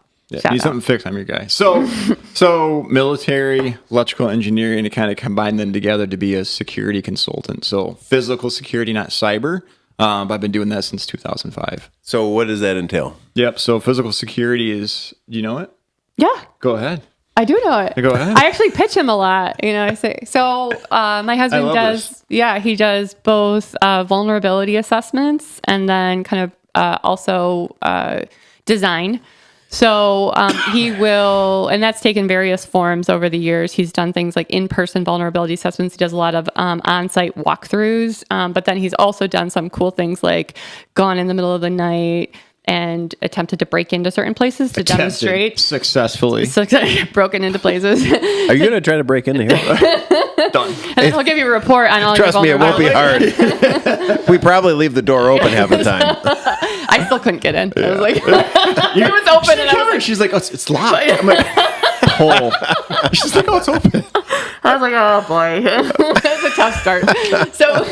So yeah, he goes in and he does vulnerability assessments and then produces a recommendation, essentially a report. And then they will also consult on the implementation and installation of the systems that they're recommending. And he'll also do evaluations of that. And he's also not just the systems, but kind of the personal aspect of it as well. Yeah. So Nailing even in like mental and behavioral health, you know, I know there's one we were talking about where he was doing a lot of consulting for the state mental health facilities. And it was even where people position themselves in the room, you know, when they're doing consults and things like that, de-escalation, like all that. So I always try to be in the corner, eyes on the door. yeah, that's exactly right. So how did my Toby commercial? You did great. Thanks, buddy. Yeah. So it's physical security? Physical security. And it's exactly as Kristen described. And every day is different, right? So our client type is very diverse. So my passion in this space is K through 12. And that was just because of Bella. You know, I had a baby girl and I wanted her to be safe, right? So even before everything started happening. So I've been doing that for forever. And I really love that environment. And then as you said, behavioral health, correctional space, right? Do a lot of that. Yeah, just because of necessity. And New York State is having some challenges right now. So we're getting through those. What are the challenges? The challenges is, maybe we shouldn't go there. No, I mean, it's all over you can just Google it. Yeah, I mean, there's been a couple of recent deaths in the correctional facilities. Of guards? No. Of inmates. Yeah. At the hands of the guards. Oh. And they've now that's a problem. Yeah. It is a problem. That is a serious problem. Exactly. That requires improvements to the space to make sure people are being held accountable, right, for their job description and not go outside the guidelines. And that's what was happening. So. And then all people are safe, right? All people. And those people are going to jail. So that's good. But boy, that'd be a tough spot though, eh? You're a corrections officer and you're ended up in jail. There's quite a few of them that are that's tough. En route. That has got to be a tremendously difficult profession. I can't corrections is, oh my gosh. You know, we've got a few that go to the gym here that I go to. Yeah. So I get to talk to a couple of them. Yeah. Gotten to know them, and goddamn. I mean, it's hard and the stress. Rock in a hard place. Yeah. There's nothing for them to, I walk with them a lot, right, through job sites and stuff like that, and I get to develop relationships and hear from them, and spot on, Todd. It's a challenging position. It's insane. Yeah. And I was talking to one of the guys here. This came up in the last 6 months. The state of Michigan took their pension away. This is a while back. So now, and I'm looking at it, I'm like, why would anybody do that job? Right? Because the pension was probably a big part of it at one time. Mm-hmm. Why the fuck would you put yourself through that with no pension? No, it's not good. There's just no way. No way. So you're doing that kind of stuff. Corporate environment? We do some corporate stuff, but that's just easier, right? It's more card readers and a couple cameras and stuff like that. I prefer to talk about the vulnerability, like Kristen was saying, where we talk about natural surveillance and persuade people to do things without actually forcing them. I talk about CPTED. Yeah, it's my favorite. Crime prevention through environmental design, right? Natural territorial reinforcement, natural access control. So having one point of access for your facility so you can control it better. Right. All the things that K through 12 has gone through in the last 25 years. Lighting, sidewalks, like where you place all those things. Yeah. Well, Kristen's favorite physical security feature is a moat. I want a moat. A moat. Yes. They're very effective. I don't know why they're not utilized. BaseCamp should have a moat. I'm serious, right? I don't know why they're not utilized more. Think of how effective they are. Like, it's hard to get over them. You definitely see somebody coming through your moat. Have you ever seen one? Definitely see somebody coming through your moat. They always have alligators, right? Like, I don't understand. I feel like this is... Or the 3 humpback sea monster. They were very effective. I have not designed a moat. Yeah, like why did moats go out of style? That's what I'm saying. I keep trying. See, I talk about hands. I'm Italian. I just keep trying to get him to incorporate moats into design. Probably malaria. Not listening. If I had to guess. We need to, mosquitoes. There's probably these fucking people that come up and bitch about the mosquitoes. They were like, we got to get rid of the fucking moats. The moats are they're a real problem. Real problem. Now you don't have mosquitoes, but you're completely wide open to attack. Yeah. That was a great trade-off. Who made that dumb shit? I Jesus. just think like there's such a good deterrent. Yeah. I'm so sad. A lot of people don't have them. So yeah, you know what? but They could double as a lazy river. You know, yeah, you that's could have, that's the good part. If there's no alligators. I've really thought about this a long time. We've been talking about it for many She brings years. up a Clear that plastic you're conversation. passionate about moats. I am. I am. When I talk about projects, she's like, "Was there room for a moat?" I'm like, "We're in a city block." Just let me come in and pitch the moat Pitch at the one moat. of your sessions, then I would. I would love to be at some sort of corporate presentation where it's like, so we're going to have like the moat. It's sponsored by slide. Target or Where the something. moat is. Oh, God. So how long have you been doing this? I've been doing that for 25 years. So I got the military, just kind of went right into that and board certified, and that helps, get some cool projects. You're doing it for a company or you're... So I work for CHA Consulting. Okay. Yeah. So you're not doing your own thing. No. Okay. Got it. Maybe someday. Yeah. I mean, I'm sitting here thinking bro should be like consulting with his own sideshow. Yeah, that's what Kristen says. Uh-huh. Yeah, you'd be good at it. Yeah, thanks, buddy. Maybe I'll do that now. That's a vote. That's a good I'm idea. on the same page with you. Thank you. Hang out with Moat. Yeah, it's got to be interesting, though. Moat Incorporated. And rewarding if you're Moat Incorporated. Rewarding if you're working on projects that make schools more secure. Our end goal is to protect the owner's assets. Yeah. In K through 12, the asset is the kids' life. Yeah, it's and that's children. what the passion is, right? Children and the teachers. Yeah, it's so good. Nothing more important. No, 100% agreed. And let's remove that fear from their mind so they can fully dedicate to education, right?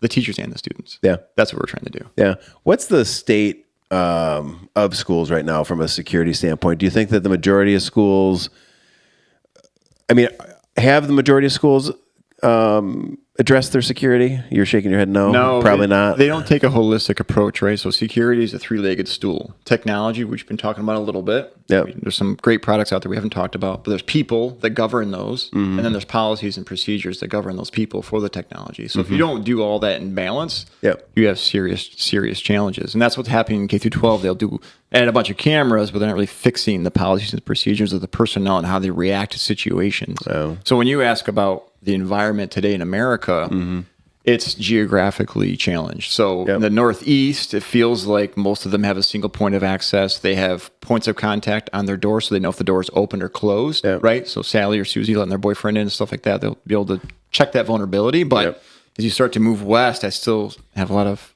clients that don't deploy that yet, or they're trying to, right? So it's a constant mind shift. And we're talking in 2011 with Sandy Hook, right? So it's a long journey to get where we need to be, but the goal is to be like NFPA, where there's no more kids dying in school fires, right? Right. We can do that with gun violence. How long do you think it'll take? Probably another 20 years. Another 20? Well, the technology in the last 2 or 3 years has put us in this exponential incline, and we are extremely proactive with the right technologies deployed to prevent those types of situations. God, that's crazy that it would take another 20 years. Yeah. Well, we could, I hope I'm wrong. Yeah, it's not surprising to hear you say that, but it's still 20 years, man. Not fair. No, how much bad shit happens in 20 years, eh? Right. Like, why can't we be faster to react and just get the shit done? Yeah. Just get it done. Well, the thing that could propel us is technology advancement, right? I talked about how great it is, but the cost is coming down. It's become more of a commodity. So that could accelerate a little bit, but yeah, it's tough. Yeah, there's got to be so many layers to it too. Yeah. You know, Security is layers. Policy. Yeah, for sure. Yeah. Policy, Moats. moats. every school should have a moat. You need a good moat builder.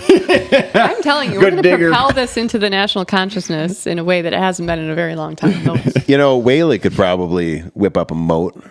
I mean, Whaley could moat.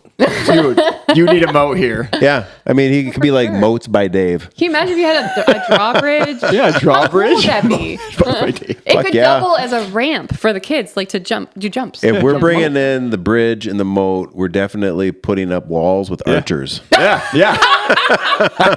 If we're going in, we're going all fucking in. Yeah. It is an additive plan. It's a phase. Yes, I mean, yeah. you can I'll help just you. keep, This would be That's my fantastic. passion is. I'll get my moat consultant. It's not hard to get behind the moat plan once you really think about logical. it. It is logical. It's just cost. Snorkel. You're already armed with a snorkel. So, I mean, you're actually a step ahead of most people. Really And you know you have one of those like drawbridges underneath with the gate and the Absolutely. Yeah, it's good stuff. Anyways. So I want to ask you a question before I forget to. This is we didn't get through any of it. I know we got a lot. We got a lot to go through. But this is related to Margie. Okay. And the conversation you and I had maybe a year and a half ago. It's been a while. It was. You remember after Margie, and you came out of the Margie just dejected. Yeah. Do you remember that? Yeah, I remember, for sure. I still feel that way sometimes. Do you remember? Sorry to bring that up, but okay. here we go. Dive right in. Guys, is there something stronger we can put in? There's moonshine right there in that clear jar. I may need it. Go ahead. So I'm curious, where are you at? What you just kind of shared with that, like. I know that you've come into Margie with some specific expectations for yourself, and I think that the last time we had a kind of a heart-to-heart about it, you had not hit them, and you were left with nothing but questions. Yeah, because I'm never going to be a 12-hour girl, as sad as that is. I don't agree with that. It's really nice. He has to say things like that, or else I won't sleep with him anymore. You know? No, it's really nice. Like anymore, someday. Do we need a shift and talk about something else? I'm game. So someday it's gonna happen. You said 30 years. Just hang in there, Tony. Yeah, you poor bastard. I should have done that moat years ago. Anyways, what were we talking about? Margie. Yes. You know that Margie. I said I was not going to be a 12-hour girl, but I know that I am stronger and more capable than my performance has demonstrated, and so that's really the disappointment. Yeah. And the thing is like once you've done this and all your other crazy shit, then you know that your capability is only one piece of the puzzle, right? Then it's like what you do about your capability, how you manage your capability, but it's your feeling. But then it could be fucking 95 degrees and it could be 10 degrees. For and sure. It could be right. I mean, there's so many variables. Environment is a big part of it. Adaptability is like number 2, Yep. I think, and after your training and things. So, right, I get it. There's a lot more to it than that. But I just feel disappointed because I feel that I have not put it together the way I think that I'm capable of putting it together. You haven't met your own expectations. So I have not walked away thinking like, oh, I fucking did that thing. Like I did it. I did the best I could do. And, this is whether it was 18 hours or 16 hours or, still 22 hours, right? Like I'm not even close to that. And that's why I'm so disappointed because you spend so much time training and incredible commitment. And you drive 13 hours and you spend money to be here and things like that, right? And it's like to not put it together. Do you think that number for you is sub 20? Oh, for sure. Yeah, for sure I do. I'm not. It's so we'd laugh, right? We were talking like once we started doing these longer things, I used to be very competitive. I think I told you this. Like, my local scene, right? Sort of, I wouldn't even say big fish, small pond. I'd say we're small fish, small pond, right? Like, but, back when I was doing sprint tries and even Ironmans, like I was, all the things, I heard what Al and Kristen talking about, like they did Xterra. Like you move up in the rankings, you're nationally ranked, you're all, I forget even, I used to keep my points and, you move up and we were competitive, like I would place, win. I don't win anymore. I miss that. I miss it. I used to win things, like you're like, wow, that was fun getting up there. But so like, but what do you value more? But it's hard, right? Because like we have all these amazing experiences, and I will say, just to say, casually at dinner somewhere, I did 370 miles. Like that's fucking cool. And so it's like, I wrestle a little because part of me is like I'm proud of myself. I've done these things that like a lot of people don't do, but I know that Margie particularly, like I just feel like I've left some out there and. I have not hit my goals. Unfinished business. So I've done Margie like 4 times and I've DNF'd twice. No, I've done it 5. Oh yeah. Right? Yeah. I don't know. I should count. So you've got 5. I think 1, 2, 3, 4. Yeah, 4. 4? 4. Margie out and back, we DNF'd. Okay, 19 is on there. 19, I DNF'd. Okay. And then... Oh, that's right. You had the out and back in there. Yeah. So, yeah. And my finishes have been long, almost 24 hours. So did you say you're 2 for 4? Yeah. One of those being the out and back. Yeah. Yeah. So that was the 200. Yeah. Yeah. So is it 2 for 3 in the 100? Actually, I think it's 2 for 5. Yeah, I think you're right. 2 for 5 sounds It's 2 right. for 5. It is 2 for 5. Yeah. In the 100? Well, including the 200. The 100 and including the 200 is 2 for 5. Okay, so 2 for 4 on the 100. Yeah. Gotcha. 0 for 1 on out and back. Yeah. Which is bullshit. We should have done better. We'll get it. Hey, we quit. Did we Hey, tell we you that unquit. 5 miles in that we... Yeah, that was a good one. 5 miles in, my derailleur broke. Like my whole... I remember changed that out my something entire... happened right away in the beginning where it's like, damn. I was like, what? It was happened crazy. I to it? just had my bike. Like, we're not idiots. We're not newbies. I just went over my bike, like, start to finish. Like, we had it serviced. I don't know what the fuck. It might have been in transporting it, but I didn't see anything. We had pre-ridden. It worked fine. Like, it just snapped off. Now, thank God I carry, like a psycho, like 2 extra derailleur hangers in my life now. Nobody does good. that. Yeah, of course. That's what we've learned, right? I carried extra derailleur hangers. So we changed it out trail side and rode on. My husband's a rock star. He helped me. And then... like 2 miles after that, what happened to your... My dropper, like, just... The handle, like, the shifter fell off. It just fell off. I just put that on. What happened? It's like gnomes So I or stopped, trolls. and she's like, what are you stopping for? I'm like, I got to find my dropper button. She's like, what are you doing? I'm like, your derailleur just broke. It was just a tough So then we start. lost everybody, right? It's just... That was a bad sign. Yeah. It was was a not good. beautiful day when it started. It was. Yeah. It was awesome. We're really bummed out about that. That was another one, right? It just didn't go our way. Mm-hmm. So, yeah. You said you don't win anymore. Because, so we've done so many, we were counting like how many 100-mile mountain bike races have we done just the last few years. I think I'm at like 13, Yep. he's at like 11. But did your streak of not winning change with the types of events you started going Yes. to? Well, there you go. Yeah. Yes. I mean, that's the difference. No, of course. Yeah, but yes. Just imagine if you like pivoted back. I dream about Tempting. it. Well, just think if you did. Think like if a you race did. that lasts an hour Like and a half. Holy crap! Like the savage go home and mow my that's lawn. been built in So that's the what we're events. kind of doing Yeah. this year a little bit because we're not doing the lawn crusher, sadly, which is right? crushing me. Literally. I keep almost every day. I keep like telling him like, what? Why are we doing that again? I'm like, because here's why. She's like, oh yeah. Because I'm trying to be more fast disciplined in these races that are more local and a little give shorter, myself right? more time. I think one of the reasons why we were unsuccessful in the out and back was we had done the 350 and we were successful at the 350. We completed it. And I just think it took us a long time. I didn't feel like really, and I didn't realize it until I started to feel stronger and better. It took me till like October. Yeah, well, I mean that makes sense. Wicked drink. We went and did Leadville because we thought we were badasses. Like Hallery had an entry to Leadville and we've done it before. This was my 4th Leadville. So I was like, we'll just go do it. We flew in Thursday and we're flying out Sunday. It was awesome. We were like, To we'll just go do do it. Leadville after the long crusher? Yeah. The 350? Yes. We just decided to do it on a whim because we already had entries. So we were like, I know. That sounds, On a whim. Yeah.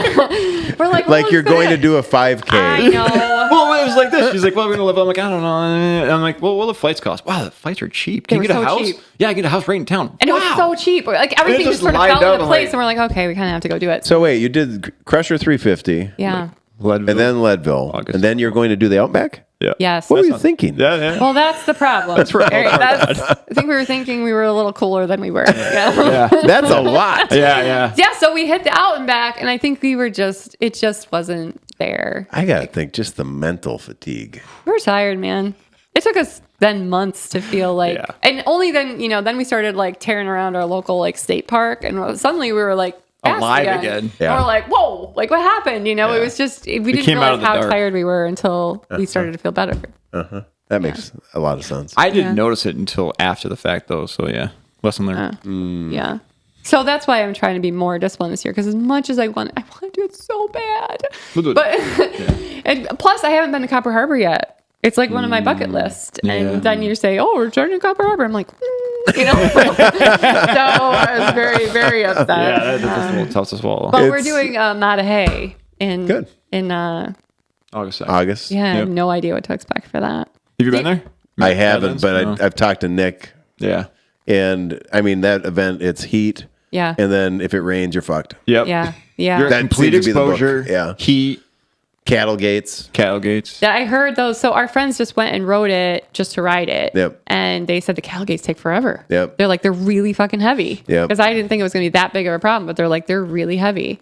So our friend Brian Barker, who buckled the 225X last year. Nice. Yeah, he went out and rode the trail. It says it was Another very friend of ours. technical, so that's a good sign. Yeah. But do you know, so I think I talked to you about this before, like not very many women do them out of hay. Yeah, I heard that came up this year. Because I mean, Because she's Yeah, it was right. I opened my big mouth and now there's more women. Yep. But which is good, but I was sort of like, oh, I could win, you know. I'm the only woman. No, I was just You should have waited until after you won. Should have. Well, Carrie Lowry signed up, so. Yeah. My big fat mouth. Yeah. No, Carrie's done it before too. Yeah, Oh, she's registered this year, and I'm like, Because well, of your post. yeah, because I That's a good job. Yeah. Yeah, I know. Love that. I've screwed myself. But there's- Carrie's tough. I know. My God, are strong. you kidding me? Look at her. She's a little muscle, like. Yeah, if you get out in front of her, she's probably going WWF on you. Yeah, I know. I'm a little afraid she'll like body slam me, hit me with my bike. that. You know, She's like, military, right? off. I don't know. I don't know her that well, but I aspire by her profile picture. We've I'm chatted pretty a sure. little. I think. I not think she was surprised in the me. military. She is tough as nails, man. I'm going to have to she's message tough. her now. Yeah. She's tough as nails. But yeah, there's no, like the last 2 years, I saw 0 women registered for the 100. Can you imagine? 0. No, I mean... 0 women. I can and I can't. I can't imagine from our perspective as 906. I can't. I just can't fathom that. But from other events, yes, I can fathom it. And that's not nothing. What's the against difference? They don't focus on it, or they're not all welcoming? What is it? My opinion is that the culture around our events and organization is unlike those events. Yeah. You know, it's all about competition. Like I used to race more in Michigan, above and below the bridge, and literally one of the guiding principles when we started running events, which was never part of the plan, but somebody said, "Hey, you want to run an event?" I'm like, "Well, sure, can't be that hard." Yeah, but one of the guiding principles was Chris and I would sit down and right away I'd be like, "Okay, here's where I want to start. Let's list all the shit that we didn't like about the way these past events were run Love that. and the way that they left people feeling." And we just started being driven by that. Yeah. You know? What a great list to start. Yeah. Yeah, because it was just like, God, every race I went to, it's like, God, how do so many assholes get together on the same day to do this event? It's crazy. Yeah. But now I'm going to say this. This isn't just a cycling issue because, so we were in Milwaukee for a tournament last weekend and we've been to 3 tournaments. We got 1 left. Now here's an interesting thing. This past weekend, we're down there. These are all youth AAU teams. Kids, you know, upwards of, I don't know, 10, 11, 12, 13, 14, 15, 16, 17. I was blown away by the language that I heard from other coaches in timeouts before games and after games, screaming at these boys, profanity laced, laying into these kids like, you kind of got to look like, who is he talking to? And it's a group of kids, right? What do they look like? What's their faces telling you? Scared shitless. Yeah. Because they're just getting fucking blasted. 3 teams, 3 different coaches. I saw this through the weekend. Now, I'm not saying that in the heat of the moment, I haven't sworn in a timeout or huddle. Yes, I have. Passion. But it's not at them. The anger isn't at them, right? So I came home on Monday and I called the president of that basketball operation. And I'm like, listen, I'm not holding you accountable for what the teams are doing because they don't run the teams, but you are attracting these teams, and for that you need to look in the mirror because they do represent your tournament. Yeah. And it's not a good thing. I told them, I'm like, listen, here's what I do for a living. I get that what you do is very hard, and I appreciate the hell out of it because I do it too in a different space. But I said, if those coaches were signed up for 906 Adventure Team, they'd be banned from the organization and they would never work with kids again. Yeah. And that culture, it's like, what are you training these kids for?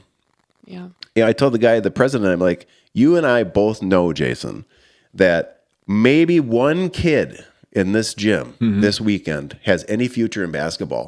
Meanwhile, the coaches are acting like they're in Game 7 of the NBA Finals. This is fucking insane. Yeah. You're only teaching the kids to react to fear. Yes. That's it. That's the only lesson they're going to learn. It's such a terrible lesson. And then we wonder why, we end up with these kids go out. This is what they deal with through their AU years, their youth years. These just not every coach is this way. Agreed. But there's enough that it really taints the tank. Yeah. And then we end up with them out in the world. And that's how they've been programmed. Yeah. It's Yeah. brutal. Yeah, it is. Brutal. Well, the difference is perspective, too. We talk about how magical perspective is. It's one of the keys, the magic keys, like perspective on kind of your place in the world, right? Yeah. Like where this falls in terms of levels of importance, how small you make your universe, right? Kind of. Well, I think that those coaches, they can only see themselves and these kids in a basketball uniform. And, I've been becoming more and more vocal, even with our program, and saying, yes, we're on bikes. Right. But I don't give a shit if a kid stays on a bike his or her entire life. Right. We're trying to really deliver the foundational programming, values. Core values. Yes, work ethic, perspectives Right. that they can take into the world and be successful doing anything. Like, why do we have to tie their identity to anything? Because the truth is, there is a thing, there's a guy in town here, Jeff Nyberg. He's trying to develop an app for athletes who spend the majority of their life in athletics until they graduate college or high school. But the reality is that a lot of these athletes who are entrenched in that sport from, let's say, 5 or 6 years old up until the end of high school or the end of college, that is their support system. That's their community growing up. And then when they lose it, they have no community. They have no sense of purpose. They're lost. Yeah. They don't have anything that they get up focused on to drive their workouts and their motivation. Yeah. So I think that in a lot of ways, yes, traditional sports are fantastic and they set kids up for failure long term. Yeah. Agreed. Because they lend you to believe in something and then all of a sudden it's taken away. Yeah. Your support network, I And get you're what only, saying. and you know what? I've been telling Gavin this because he's moving out. He's 21. He's moving into the workplace, the world. That's crazy. These teams, they're only interested in you to the extent that you can help them win. If you can't help them win, they don't give a shit about you. Right. I mean, I'd love for somebody from a team sport to come tell me I'm wrong. You're going to keep some kid on the bench that is of no value to you winning? I don't believe it. Yeah. I mean, agree. it ain't going to happen. And I told Gavin, like, he's, going into the world, I'm like, you need to be prepared for the reality. These employers don't give a shit about you. They really, I do not believe they do. I've seen it in my career. That's why I'm doing what I'm doing. They don't care. It's bottom line. What does Gavin Paquette do for our bottom line? What does he bring to the table? And as soon as we've mined all of that, see you, Gavin. Yeah. I don't know. There's definitely employers that do that. Definily there are. I would say 100% it's all. agreed. Yeah. Yeah. Now, of course, that's coming a little bit from my life experience. Of course. But I don't know. I've seen it. I think I would not say my organization, I think it's hard. They don't always hit it, but they're trying. Well, from the way you described it, though, they're also trying a different take on healthcare. So that takes that different approach requires people that are wired differently. Like they're not buying into the current Agreed. playbook per se, right? Yeah. When you were telling your story, though, I just think about like what makes bullies act like bullies, right? Yeah. Like I always find bullies to be. I mean, there are bullies in my work life now. I mean, there are bullies everywhere. Everywhere. Right? Everywhere as an adult, right? People that think that that's the way to operate. And Everywhere. you just kind of like gotta. It's insane. When you think about what is probably creating that dynamic, from that person, right? It gives you again, I go back to the word perspective, a completely different perspective on how you absorb, kind of what's coming from them. Sure. I guess. Yeah. Yeah. For sure. And you kind of laugh at it a little bit. You got the cursor rolling around over there? I saw it out of my peripheral. I'm like, what's coming at me? And he looked at Mark and goes, Shook his head. Hey, do you have the pictures up there? I do. Pull those up for a second. Oh no. I just want I sent him the pictures that you guys sent me during your first Crusher in 2020. And there might be more that I have, but these were all I could grab. Look how young we were. Upper right was at my house getting the trackers. Yeah. Yeah. So excited. Well, I was so excited. You're idiots. And I was like, they're fucked. Yeah. Up on Hogback. Yeah. Yeah, that was Right? fun. Oh, man. Yeah. Which that year you got up there and then we're like, okay, where do you ride down? And we like following our little thing. We're like, grapevine oh, down. there's no fucking riding down that. You had to hike all the way back down with your bike Shimmy. as well. Mouth of the Huron. Oh, Yeah. so good. Yeah. And then Forestville at the parking lot. So good that day. The water faucet that year, we rode back and forth like a The million spigot? times trying to fucking find that thing. Like Everybody did. Oh my God, it was a nightmare. Still remember. It's just a tube out Yep. of the side hill. I'm like, so this crazy. is it. That This was is the tough. faucet. Yeah, That was tough. So good though. Yeah. No. Yeah, I had to pull those up and look Good at them. memories. Yeah. Those are good memories. That's How long so did good. it take you for that finish? 32 hours. 32. Yeah. I like the fact that where did we see you like probably hour 28 and we're like On the she's like- road. she's like we got like 12 miles left, we'll see you in like within the hour. Todd's like no you won't. And she's like then you drove away and I had to deal with the repercussion of that. Like she was like what did he just say? She's like it doesn't math. I'm like no we're screwed. We were doing triathlon math, that's why. But you had asked us what we wanted at the end. We didn't know you, right? I mean, Yeah. we kind of knew still-ish to you. And Look, 4 hours later we were there. yeah, you did have a chocolate milk. And I had a beer. It was, chocolate it was the best beer milk, I've ever tasted. It was the best chocolate milk, yeah. Yeah, that was awesome. Yeah. Good time. Yeah, that was just that making that pivot, and everybody kind of rolling with Yep. it and How did doing you it. feel like these random people coming? Were you like, New Yorkers, let's see. Yeah. Be honest, it's okay. I loved having people come to the house to get the beacons. That's cool. I thought it was great, because you get to personally see Yeah. everybody. Now, as we got back toward normal, then all of a sudden, then it starts, we're okay, the beacons are in the trailer. You Yeah, can stop yeah. and get them. Less personal, I'm not catching everybody, but Yeah. that first summer for sure. Yeah. And the most of the next summer too. There was another summer, right? Yeah. Where we got our beacons because we ran into someone getting a beacon who we didn't meet before. Now we're friends on Facebook. Like JP, Yeah. right? JP, right? Yep. Who we ran into at Mosquito Gulch. Yeah, mosquito gulch on the other The side. worst, Yeah. right? And so it's just like it was a different connection. Then it was really cool. I love seeing the different levels of preparation that people have. Different approaches. I would different love to see that. approaches, different questions, different fears. That's just my favorite part. Just ask, I ask a lot of questions. Yeah. Because I'm just naturally curious. So do Yeah. you automatically like at the end of the conversation with them like, oh, they're going to be a DNF or Nope. they're going to finish it? Nope. You don't speculate. You don't get any vibe. Nope. You don't make any bets internally. Nope. Wow, that's really cool. Because Yeah. I think that's where we get ourselves in trouble. We start acting like Yeah, we but if know. you're only doing it internally, you're just keeping it for Yeah, yourself. no. Ooh, Wow. No. That's a good takeaway from Because me. you think your internal vibe will pollute their Is your- chances of success? Because I think I have no it's bad right to karma? judge what they're capable of doing. I love that. You're Really totally right. cool. Yeah. I think that, we're here to provide an opportunity, Mm-hmm. which we've done for a decade. We're here to try to bring them together with other people who have had experiences and can share them. Mm-hmm.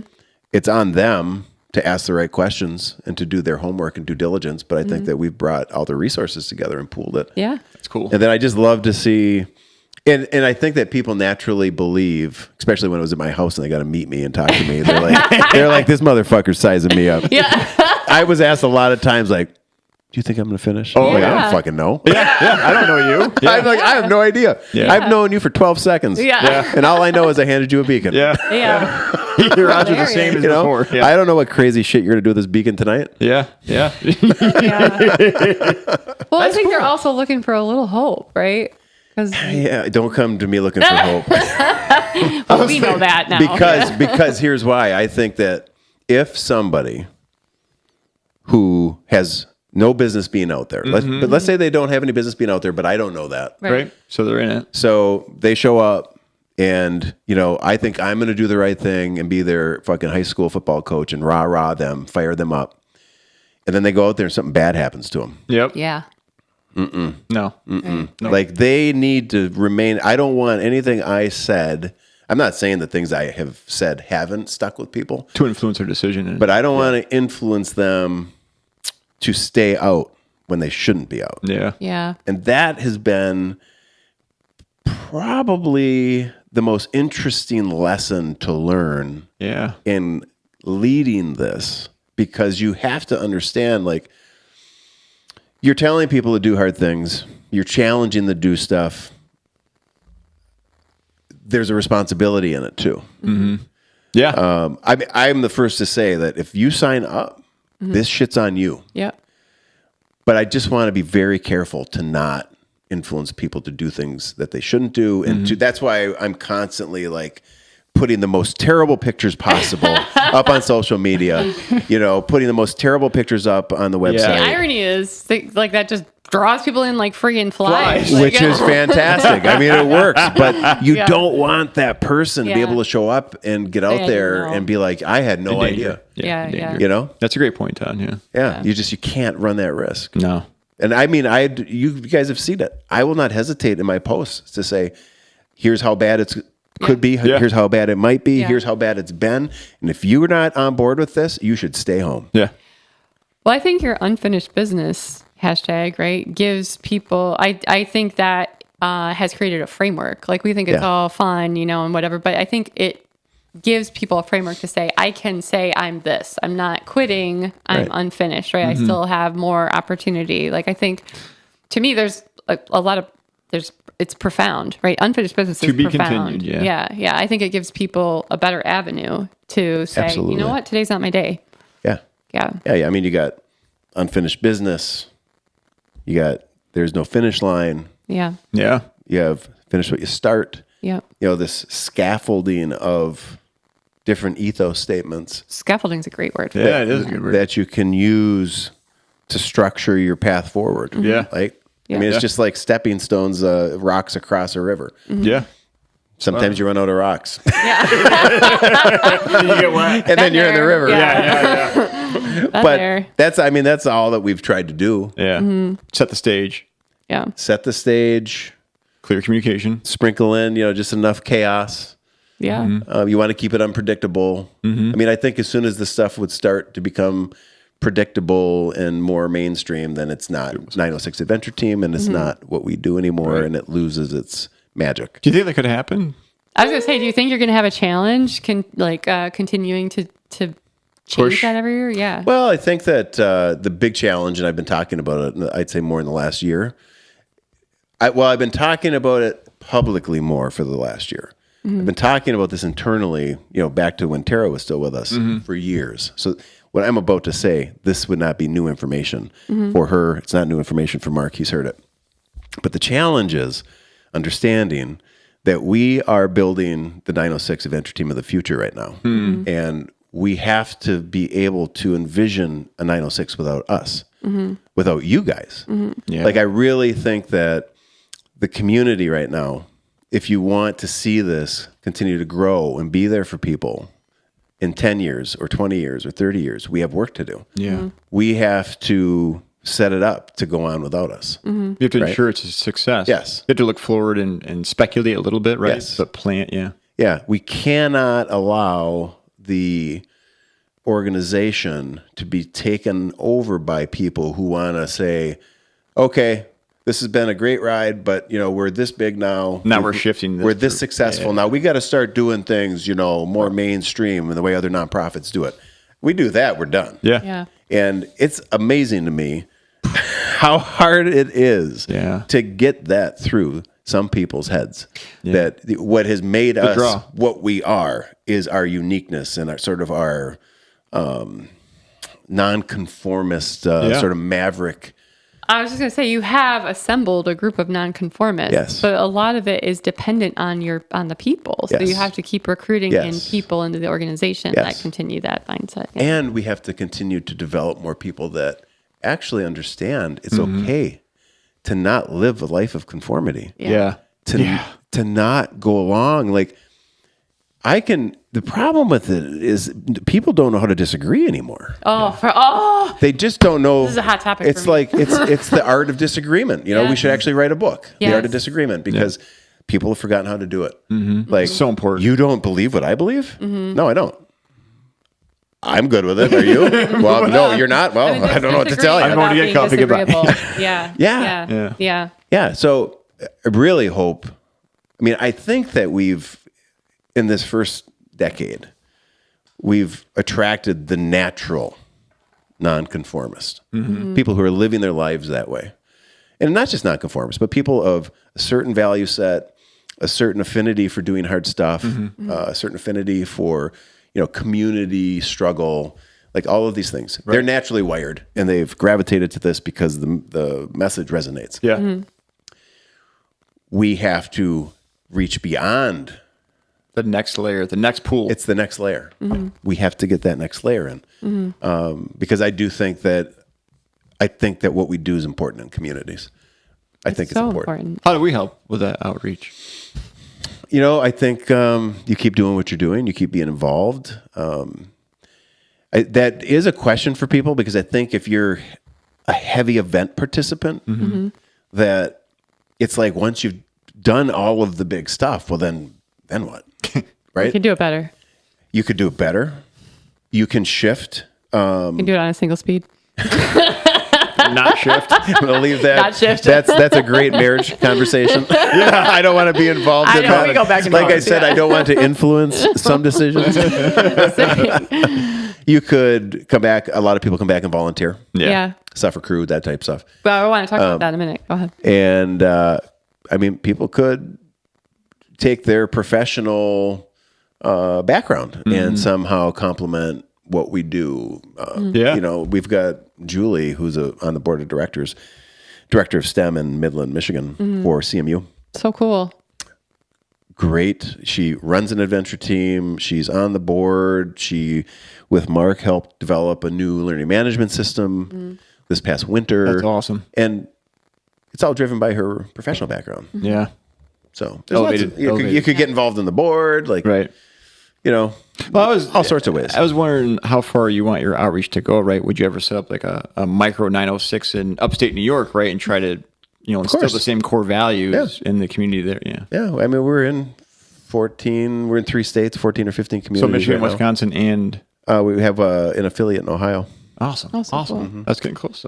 We've right now, what we have to do, we're still working on this, is we've got to get some of our internal systems at the level that we can continue to handle the growth. To scale. Yeah, to scale. That's the big challenge. Yeah. Because what we do also, what we've learned with our events and the youth program and the different third-party resources we use to run the organization, the events, it's very different from a lot of nonprofits. I'm saying we've learned that from working with other professionals in the space, and they're like, wow, what you guys do things. It's really unique. There isn't really a solution out there. Yeah. So you said what? Right. So we're working on that.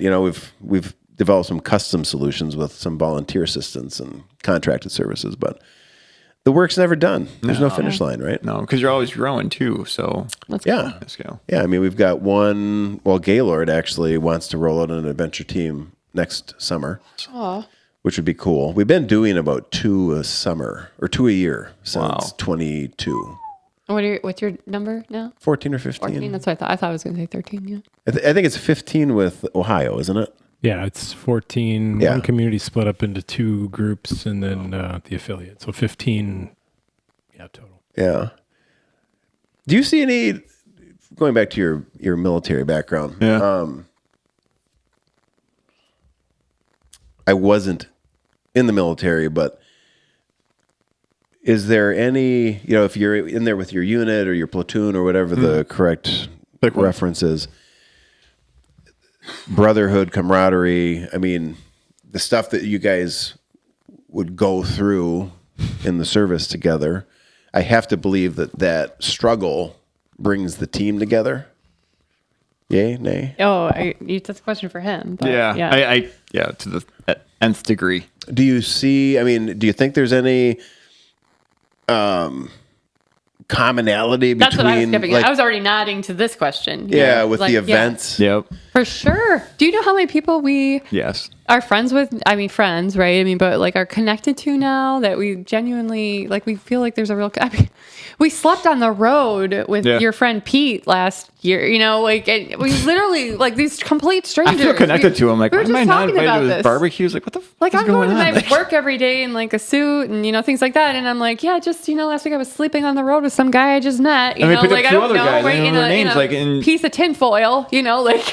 Like it's the gosh. That bond that's formed is unique, and you don't get that unless you're put in the shit. That's it. For real. Yeah, and so it lasts forever. Forever. Yeah. Right. It's a bond you can't break. Yeah. Because you've experienced something together. There's nothing more profound than that, really. And the realization is when you meet up with them or that person again in whatever frame of time since the last time you saw them, and it's the same feeling, right? It's like you never skip time. It's like, man, I just you did that thing. Yeah, we did that thing. Had that like thing. I'm connected to you. Like, well, that's kind of like when you see like a person you don't know, like even a person you haven't had an experience with, but you see the Margie hat or the Crusher hat or whatever hat, Leadville or pre first impression, Barkley, whatever. Yeah, like you don't know the person, but you're like, I know what you've been through, bitch. Yeah, yes. Exactly. Yes. Spot on. Yes. Right? Yeah. Yes, it's a shared experience. So I was already nodding to the question I thought you were going to ask next, which was yes. Okay.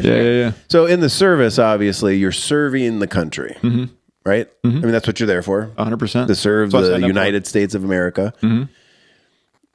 How do you? To me, the question's always been like when you get people to come out to these events, and we're constantly trying to align their participation to something more important than their personal outcome. So as we've been more successful in connecting the dots between Margie, Crusher, and Polar Roll and the youth teams, that has helped to some degree to give people a higher sense of purpose for what they're doing. I'm not saying that it replaces their desire for why they're there or their results, but what I'm saying is I think we have to continue to offer these experiences, these opportunities to have the shared struggle. Yes. I think the further away we get from sharing struggle together, the deeper shit we're in. Agreed. Like bad shit. Yeah. Not good fun shit. Yeah. So we have to continue to somehow maintain that shared adversity.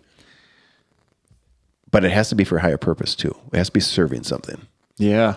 I never thought of it that way. I think that is key. Like to me, every day when I wake up, what I'm doing is tied to that higher purpose of serving the community, trying to come up with events that excite the people who sign up to do it, leave them with something new, take them to a new place, right? Add an adventure team.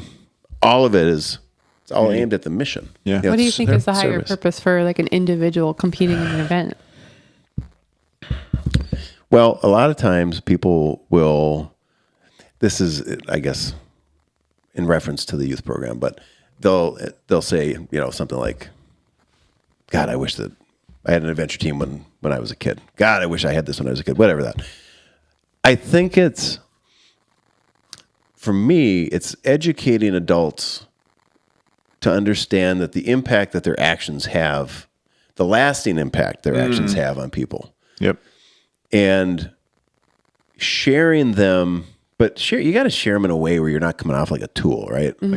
Yay, look at me, I'm the fucking man. Yeah. You want to share them in a way that inspires. It inspires, like somebody who's on the couch.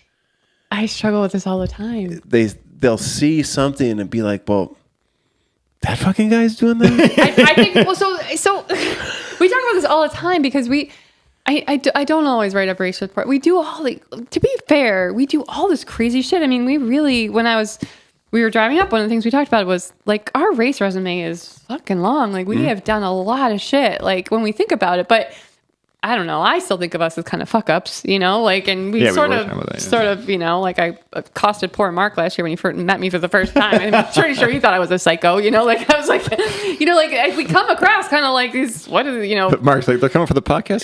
Great.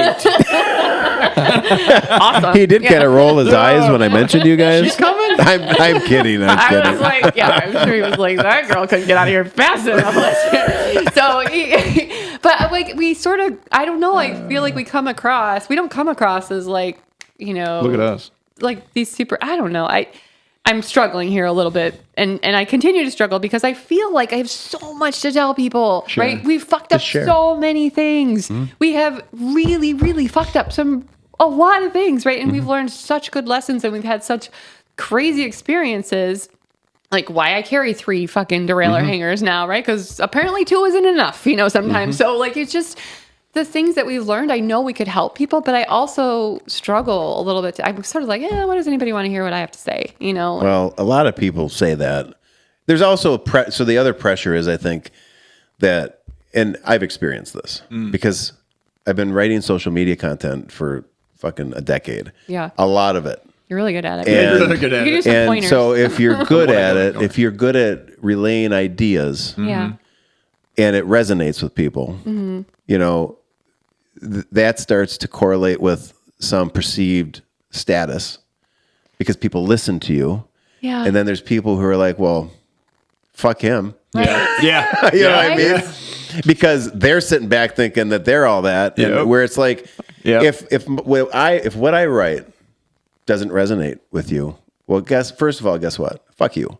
I didn't write it for you. You know what I mean? Yeah. That's have a very strong self-conviction, though. You have to admit your level of self-conviction is much higher than like Joe average or mine, I would say. Even. Well, you don't care what people. So I don't give a fuck what people think. And 90% of the time I don't, but I still have a part of me that struggles to be like, I don't want to be perceived as though I think I'm all that in a bag of chips. I do want to share what I've learned. I do want to share our experiences, but I have that part of me that's like, I care a little, right? You don't care. The thing that attracted me to Toby in the first place, which we never got to that story, he's so fucking confident. He does not give a fuck what people think. She's like, how are you so confident? I'm like, yeah.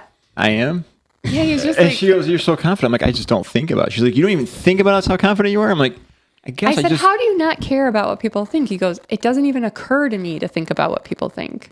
What a freeing way to live. Like you too, right? But yeah, but let me add something to that because this can be a slippery slope. And we're getting deep. I know. We have so many funny stories. We could be telling. Sad. I would not say that I don't give a fuck what anybody thinks. That would be inaccurate. I'm a very thoughtful, introspective person, and I'll be thinking about things that people said long after it's done. But what I'm good at that most people are not is I'll sit down and I'll break it down. Yeah. I'll start to look at, okay, this person said this about me. So what information does this person have to have come to this conclusion? And so I'm immediately going to be like, all right, well, I wonder how many times have we sat down and talked face to face? 0. How many times have they sent me an email? Yeah. And genuinely asked some questions about my opinions and where I'm coming from? 0. Okay. That's another data. We like to use the word data point in our house. I'm teaching the boys the art of data points. Love that. How many times have they sent me a DM? Oh, still 0. Fuck him. Yeah. Right, yeah. Right, okay. Right. Because that motherfucker is probably biased for some reason because he may be affiliated with some group that sees what we do as being disadvantaged to their group and piss off. Yeah. Sure. You know what? That's where I'm at. If you can be a man and sit down like a man, and this is not like... Or a woman. Well, I'm sorry. I was saying because I was okay. picturing a guy. Yeah, I got it. It tends to be guys. I know. Although there's a few women too that have a special place in my heart. But this is not in like this confrontational way. Sit down and talk. Yeah. Have an open mind. Communication. I think that if a lot of people, what they do is they're lazy. They take a position, which first of all, you should never take a position. And a guy that I knew a few years ago, he's moved on, but he actually told me, I was in a situation where a sponsor was trying to get us to take a position on a very divisive topic. The sponsor was trying to force us to do this. Wow. And I was like, I don't agree with your position. I also don't disagree with your position. I don't know where I'm at on this topic, so I'm not going to rush to take a position. They wanted a position. So I talked to Sean, and I'm like, God, these fucking companies trying to pressure me into taking a position in this. And you know what? I don't like what either side is doing. I don't like either option. I think that there should be a third, but they said there can't be a third. And I'm like, what the fuck? Of course there can. Yeah. But Sean looked at me and he said, well, the big mistake that everybody makes is they take positions. Yeah. And then what they do is they lose track of their positions, and their positions over time change. And they're constantly in contradiction throughout their life. Yeah. Because they're really just shifting where their arguments are to benefit themselves or where they're at in the moment. Right. So he's like, don't take a position. You don't need to. No. Right. So back to what I was saying is most people, they feel like they have to take a position, but then not only do they take a position and put a fucking stake in the sand. Oh, yeah. Dig in. They will not consider yours, especially now. Now it's just, nope, you are wrong. Right.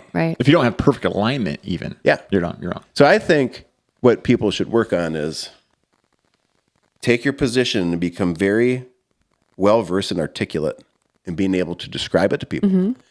But then I want you to be as articulate and well-versed about the other side. In the other side. Yeah. I want you to tell me you can put yourself in that fucker's shoes and you can talk from their place at the table. Well, I'll tell you, this is a little bit different twist on your take, right? But if I actually see it as like a step towards being successful in your position. Remember, I'm government affairs. If you really understand the other side, it makes you, I think it gives you an opportunity, an advantage in advancing your side, to be perfectly honest. So absolutely. It's self-interest as well as mutual interest. Yeah.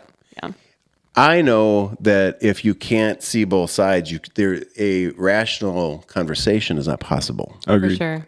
You can't find a common ground because if you're going to stand firm here and say no to that, that's not right, that can't be possible, well, then there is no in between. Right. No. There's no gray. There's no north and south. No. Right. Like it defies the way the world is built. We could go so far with this, for sure.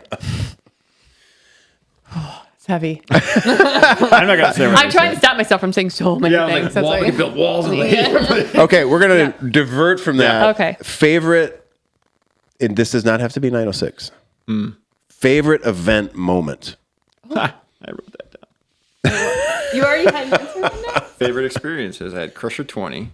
Crusher 2020 was mile 3. Why mile 3? Because that's where we had decided how we were going to. I can't believe that's your favorite point. It was such a defining moment in our journey of the 906 and how we execute our races and in respect to how we choose when maybe we take a wrong turn or not, how we talk about that. So that was mine. But we did have to, just to add on that, because we didn't talk about it too much, we did have to develop, to do all of these things together, we had to develop a way that we had to sit and be like, this is how we're going to talk to each other about these things, because in the moment, or we're going to stab each other on the trail, someone's not going to make it back, like one or the other. So, yeah. I'll answer first. Okay. So I really love my duathlon journey, but for me, the best experience was, like you were talking about on the way up here, supporting people last year when we DNF'd the 200. I was going to say that too. Like, she tells the story way better than I do, but we stayed up. We went to bed for 2 hours after we did 4 hours of riding? Yeah, we rode, I mean, what did we quit around mile 80, 90, something like that? Yeah. So then we went to bed for 2 hours. Because we got behind Lowe's and we're like,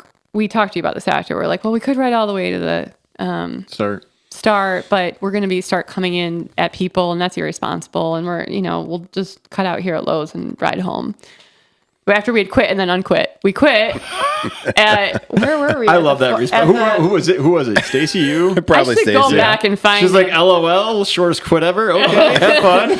Something like that. We quit, and then we sat there in our self-loathing, and we're like, oh fuck. She's like, can we unquit? I'm like, unquit. We're like, we're not gonna make the cutoff, but we're gonna keep riding. Unquitter. Yeah. But when we were done, we went back out to support our people that were racing different races. We came home, and everybody in our house was doing the 100 or the 50 that we were staying. Like, we had all our friends we had the biggest group ever that year. And we're rolling in, the sun's coming up, right? Like, yeah. Well, actually, and so everybody was getting up. It was still dark. Yeah. People were getting up to go to the start of their race. Okay, gotcha. And we came in, reeked, looked like, we'd been in a bar fight, right? Terrible, right? And they're all like leaving, getting in the car literally. Within 15 minutes, everybody in our house left to go start their race. So we like collapsed on the couch for like an hour, showered, got up, slept like 2 hours, and then went out. And supported all, our racers. And then it just turned into supporting any racer. And there's some really great stories, but like I've never been on that side of the event, right? Like I have supporters supporting me, and it's hard to support. It's really hard. We should say we've been on that side of the event, but not for this. Yeah, agreed. Like, we've been out supporting people, but not races, for this. But yeah, so for me, like that was the best experience. Like some of the people that we helped or you helped, the guy you rubbed his glasses and cleaned them. He's like, holy cow, I didn't know my glasses. Yeah, he came out at Suicide Bowl Road again. Like we were watching people pop out. You know how you just go on Suicide Bowl a little bit, so they were popping out of that place, and it was like they were like. People come out of the wilderness, and they're like, whoa, I'm not in the wilderness for a second. And they had that look, and we were parked right there. We had our back of our truck open, and it was like light and warmth, and people were like, like mosquitoes, right? And he came out, and he was like, you could see his glasses were just completely like I don't know who this guy was. I'm like, how is he seeing anything? I said, he's on a bike. I'm violating maybe something, but I'm like, do you mind if I just take your glasses? And I like took them off his face, and I like wiped them, and I put them back on this random stranger man's face. He's like, and he's like, whoa. He didn't even know. No, I had no idea. He just like, wow, this is like, great. So much better, and he like left, and it was just there's that, and then we helped a local here give her a headlamp to finish her. Like that was so rewarding in a different angle into the event. So that's mine. There must have been I agree. We were talking about on the way up. Like there were. Well, I do love the moment that we were talking about earlier about Lance. Like that's a pretty good moment. Rolling down and beautiful. You couldn't have better temperatures and that whole crusher Mouth of the Huron was an amazing experience for us. And Mosquito Gulch was the worst Mosquito Gulch ever. So that whole crusher was a big one for me. But then. There were all the stories we have, like those stories, Headlamp Girl, who we were like, whatever, if you get it back to us or not. She was like, I said, just tell Todd. She's like, well, I'll give it to Todd. I know Todd. I'm like, okay, well, just tell Todd it's people from New York. He'll know. So, and we didn't think we were going to get it back, and we got it back. And then, Mark, right, or Mike, sorry, right, the guy who ended up... Poor guy puking, and just but there were 30 other people that we just talked to and helped. And this was like 2 a.m, and people were fucking deep in the hurt locker. Give him a little bit of light for a couple seconds. Terrible, right? Yep. And just, we were the only ones, literally the only ones out there. Yep. And it was just, sometimes they just 5 seconds or 10 seconds of you got this, buddy. You're doing great. Oh my God, I'm going to die. Like that, just the exchange, you felt really you're really doing something for people. The videos of people in the middle of the night out there is so hilarious. Oh my God. The conversations, that go on. It's like, oh my God. They're delirious. They probably don't even remember it. No. But we were going on 40 hours of no sleep at that point in time. I mean, we'd done 80, 90 miles ourselves, slept for 2 hours, and then hadn't planned to be going for the duration. But our duathloner he did 24 hours or 20-ish, so he was out for the duration. He was out for all of it. He was getting his money's worth, right? And so you talking about Adam? Yeah. Adam, yep. How many hours was he out for? He did 24 something. I think 23 or 24. Yes. Yeah. So Cable and I were down there on Main Street. Mm-hmm. Yeah, we were at this finish. Yep. Yeah. And I just remember because we were in that mode of we were slowly breaking down the finish line, so pulling gates off. The finish line was still up. Mm-hmm. But I just remember, Cable had just woken up. He had been, because he was suffer crewing. Yeah. So I think he had been up for an hour, and he was still like, because he was not in a good place. But I just remember we both stood there as Adam was coming through. Yeah. Adam looked like it just was returning from war. No, buddy. Legitimately, yeah. And I just remember looking at Cable as Adam went by, and I was like, he's seen some things. Adam, I'm sure he won't mind us telling these stories, but in Jackson Park 2, he's like, I don't know if I'm like, you got it, buddy. He was barely coherent. Yeah. And then he's like, I'm chafing so bad. I'm like, buddy, I gave him chamois cream. I go, put that on your thighs, be good to go. He put it on, and all of a sudden he's like, and this tear comes out. He goes, why did you do that to me? I go, it hurts now, but in 5 minutes you're going to be fine. It'll be better. And he finished. He goes, you're right, but man, that was the most pain I've ever had. I'm like, I know, buddy. That and we gave him our cup of noodles we were saying earlier was life-changing. Life-changing. We set him down the trail with 2 cups of noodles, a thing in his mouth. I'm like, just eat these, and then eat these, and then he's like, he didn't want them, and he came back into Jackson Park. He's like, oh, you're right, it's about a cup of noodles. Drink it, and then just work on the noodles for a little while. But he saw some things. You're right. Yeah. He saw some things. Man. Yeah. It was not his plan to be 24 hours. We'll just say what was his goal? Do you know? He wanted to buckle. He wanted to buckle. Yeah. I think he's serious this year. Is he? Yeah. He's in it to win it, man. It's really interesting how many bikers have gone to the duathlon to try to go after that buckle. I told him next year maybe I would do the duathlon. Yeah. He's really on me to do it together. Yeah. Yeah. I think that'd be awesome. It'd be awesome, right? Yeah. I think it'd be awesome. Running through Rambo's like nothing else. Yeah. I'm pretty sure I do that. Just with my With a bike. bike, there's no bike. You'll be faster without the bike. So Yeah, free. yeah. I No. was when like climbing up some of those steep embankments where you have to push your bike. Yeah. With my poles and my shoes, I was passing people. Yeah. I never saw them again. Like I was able to. It was crazy. Yep. Are you really changing the limit, the buckle limit? Or that's the rumor? Oh, you fucker. Everyone's got all fired up. I was like, wow. This is the thing every year. Every once in a while, I got to drop into the chat, drop a little comment, and 17 and then hours. walk away. 18 hours now. I think you said 18 hours. I was like, whoa. There's no way. I'm like 18. I'm not doing the duathlon, so I thought it was funny. But other people did not think it was funny. It's all part of the fun. Yeah, it's good fun though. It's all part of the fun. Man. What is Nikki signed up to do it again? No, not right now. No. She's going to do Leadville. She's got Leadville. When's the last time she did it? Was that before they? Before their Before baby. Dylan. Yep. Yeah. Dylan, who's 3 in July. Yep. She was badass. She had a great time. Like 16 She was hours. training hard for the buckle, right? Yes. She was very, Like she was running and gunning for it. She was Yeah. hashtag finish before dark. Yep.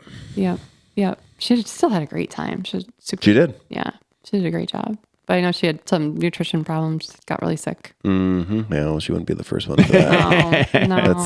That's where a lot of people end up. Yeah. They can't eat. They can't put anything down. Vomiting. It takes too long to come back from that. Yeah. It's hard. Yeah. Super She's hard. super talented, though. I know she's got it in her. She'll do great. What are you thinking for Margie Camp? Ready? I don't know what so to excited. expect. We were sort of like, it'd be great to have, we wanted to. be more- We don't know if we're gonna together or not. Like, Are we You're together? together. Oh, we there you are? go. Aw. See? Okay. So have you coached before or not? No. Okay. All right. I didn't think so because we have a. I wasn't even sure you'd let us. Yeah, we have a I was like, what we kind have a of roster of as I coaches, and mentioned. you guys weren't on it. Yeah. Because it was you. You reached out, right? Yeah. Yeah. Well, Well, I because saw the you posted, you said post. you need 5 more. Or Yeah. he saw it and he was like, oh, I was like, what? Well, I mean, the way that I approach the coaching is we need people who have done this event, understand this event, have been defeated by this event, who maybe have defeated the event. I mean, we've got coaches actually. Well, Chad is finishing now, but we have had coaches who literally were quitters and had never finished it before. That's awesome.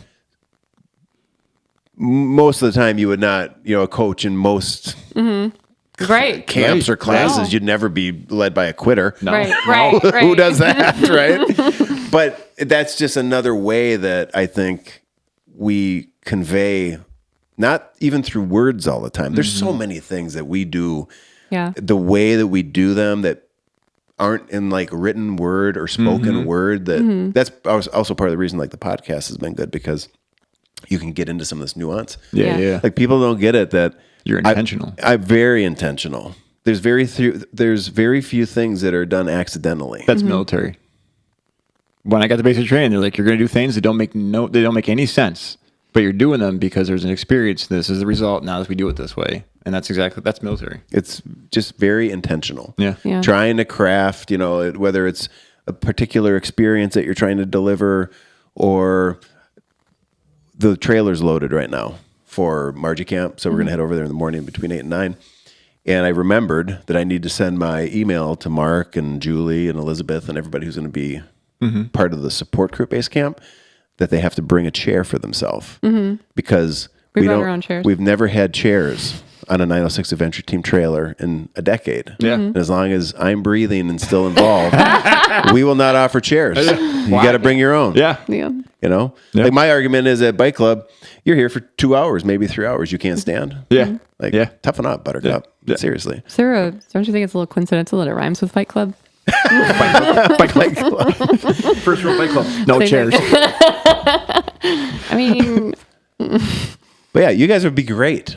Oh, I'm excited. You'll be fantastic coaches for these people that either have been here and they keep coming back because they love the experience, or Yeah. people who are new and they have no idea what they're in for. Yeah. You're a perfect fit for it aw, thanks. because of the excited. experience and, the encouragement that you can provide, and Share stories. just the community mindset and focus. I mean, that first year we finished together, we finished with no lights. Do you remember that year? Yeah, we rode in the dark with no lights. Yep.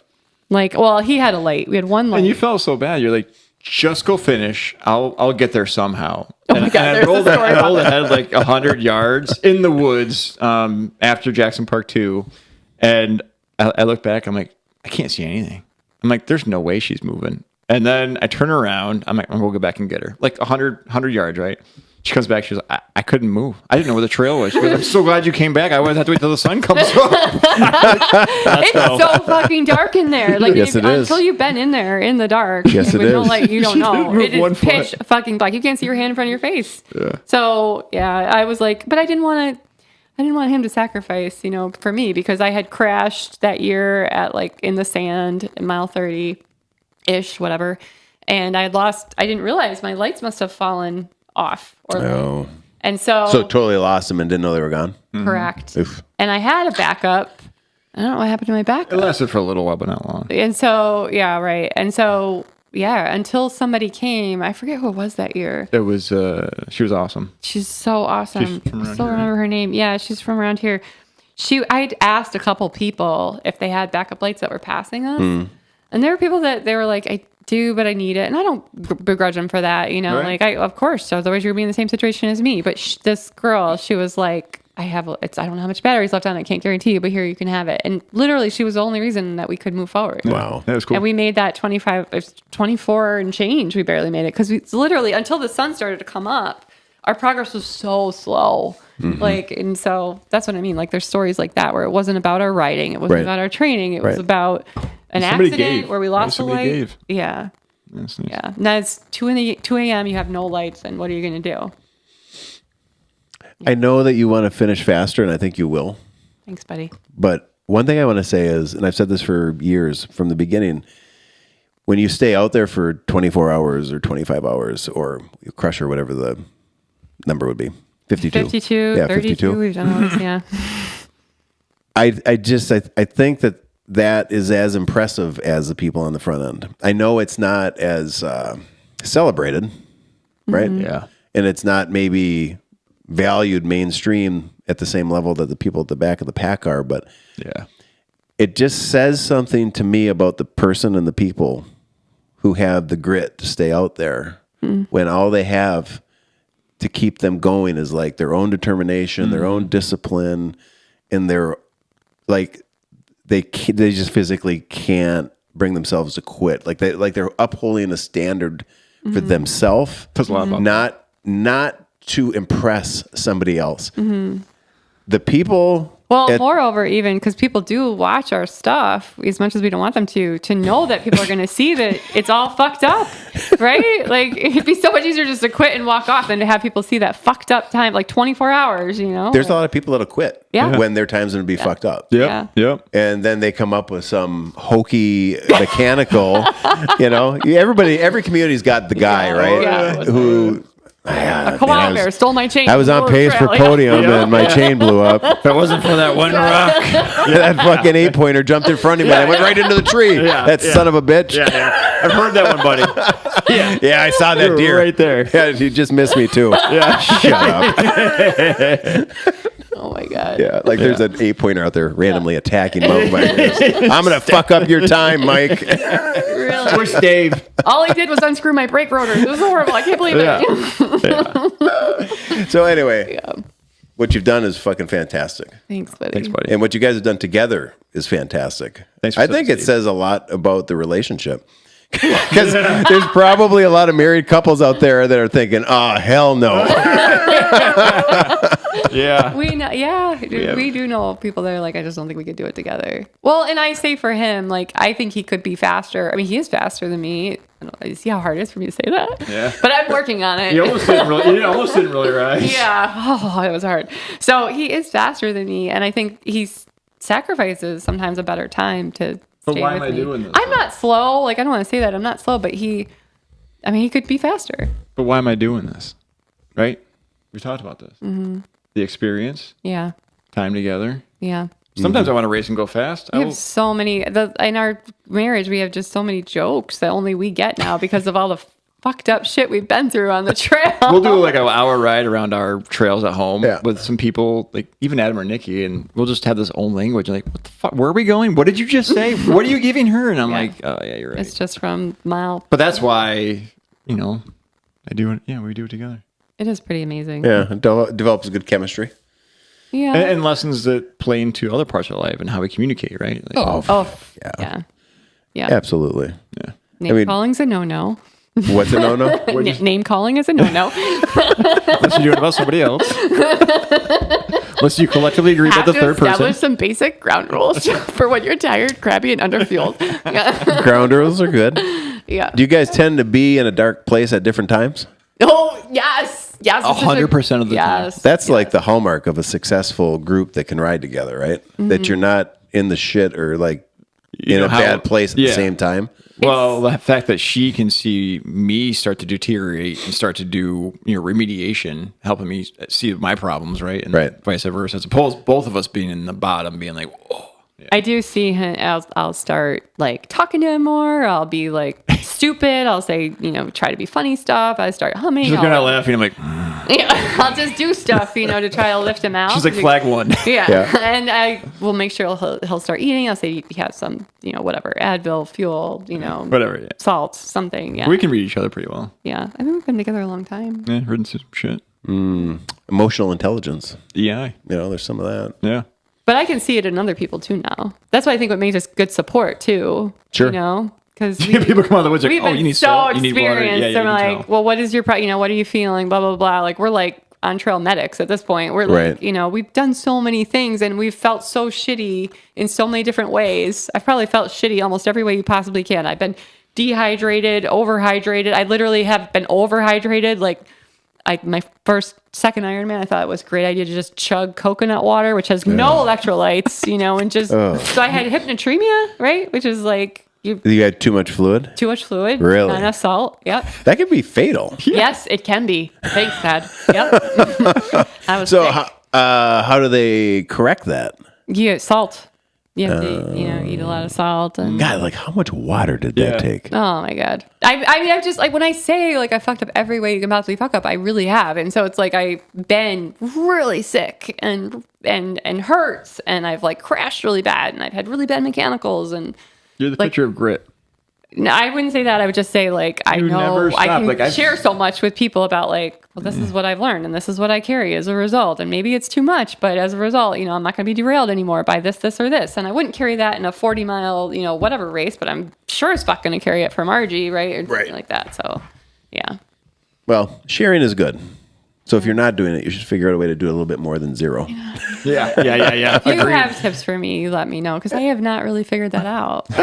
I think sometimes just sharing stories about different things that you've experienced and how you reflect back on it and how it's shaped you or your life moving forward. Yeah. You can convey those stories in a very relatable and humble manner.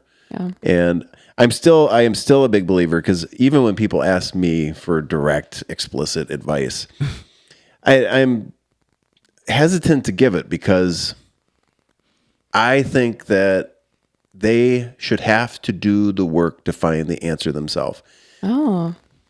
You don't think you could help somebody be a little more successful? Well, I could help them shortcut it, but they're missing the opportunity for the best part. The learning block. The learning. Yeah. Like the tire question comes up every year, and I love it because it's comical. Well, we think we're fucked right now because we have new bikes with 2 fast tires on them, so we got to try to correct that before tomorrow. But we'll be fine. Yeah, because it looks like it's going to rain. Huh? It'll be fine. Yeah, it'll be fine. Is it going to rain? I have no idea. I don't look. I don't have to ride. Okay, but yeah. But I think people should ride what you're comfortable with. Ride what you're comfortable with. Try different tires. Do your own research. Look at a season and say, hey, this season I'm really going to experiment with tires, and identify 5 tires you want to experiment with. I did that. And do it. Yep. Yeah. It's so much more beneficial for you as a person to put in that time and that effort instead of trying to take a shortcut. I don't know. I'll give you a counterpoint, which is like maybe you're not taking a shortcut, but you're informing your journey. Like you could still experiment, but you could do it in a more informed manner. So like, I've ridden everything, Margie, from DHFs, which are friggin' monster truck tires, which I fucking love. They're like Spider-Man tires. You could ride upside down with those things, to like recon races, and like there's definitely like hearing from people that have ridden all above, well, then somebody else can decide, all right, well, I'm going to try these two instead, or I'm going to lean more towards this way. So I wouldn't say you got to start from scratch every time. You could have a more informed learning journey. Tell them knobby tires. Knobby like forcing tires. People to I love starting from scratch. Yeah. It's maybe that's because it's a personal favorite for me. Like, here's part of the thing. Growing up, I had a dad who was very specific and how absolutely everything should be done. His way is the best way, and it's the only way. Yeah. I don't raise my kids that way. I'm like, here you're going to do the lawn. Right? Here's what I've determined is the best practice for me. And here's the outcome that we want. Right. The big thing is you're going to be going back out there until this outcome has been achieved. So I'm going to tell you how I do it. You can do it however the fuck you want to do it, but the outcome needs to be the same. See what you just said. I'm going to tell you how I do it, which is different than giving people no information at all. Yeah. Well, it's family too. Point. Kristen. It is my boy. Okay. There we go. Debating with Todd. Point Gryffindor. That's it. I've been successful today. It is my kids too. But that was a good disagreement, right? You brought out both sides, you both articulated, and you both kind of see the other person's side, and you've moved on. Yeah. Well, one side or the other. The truth is, there's probably variations of everything of what we said. Yeah. And like every person is a unique person in a unique place, surrounded by unique people at a unique point in time.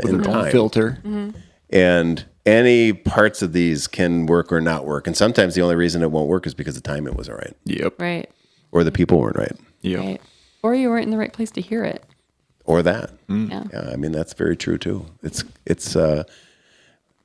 life is like the crusher. How so, Todd? just this crushes you. just the journey. Like, I just think of like trying to find your way. I mean, but life is actually next level hard because you don't even get a fucked up GPX file from us. Right. You don't know where the finish line is. No, you don't. Keep going. Yeah, you don't. Where am I going? I don't know. Just don't stop.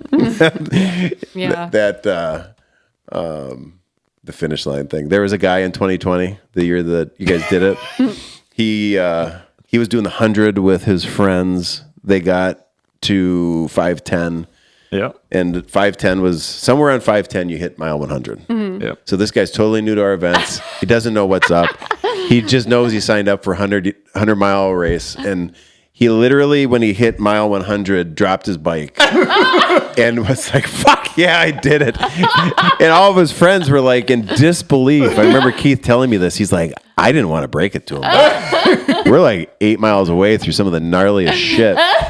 So when they just dream breaker. When they finally had to tell him, like, hey, bro, pick up your bike.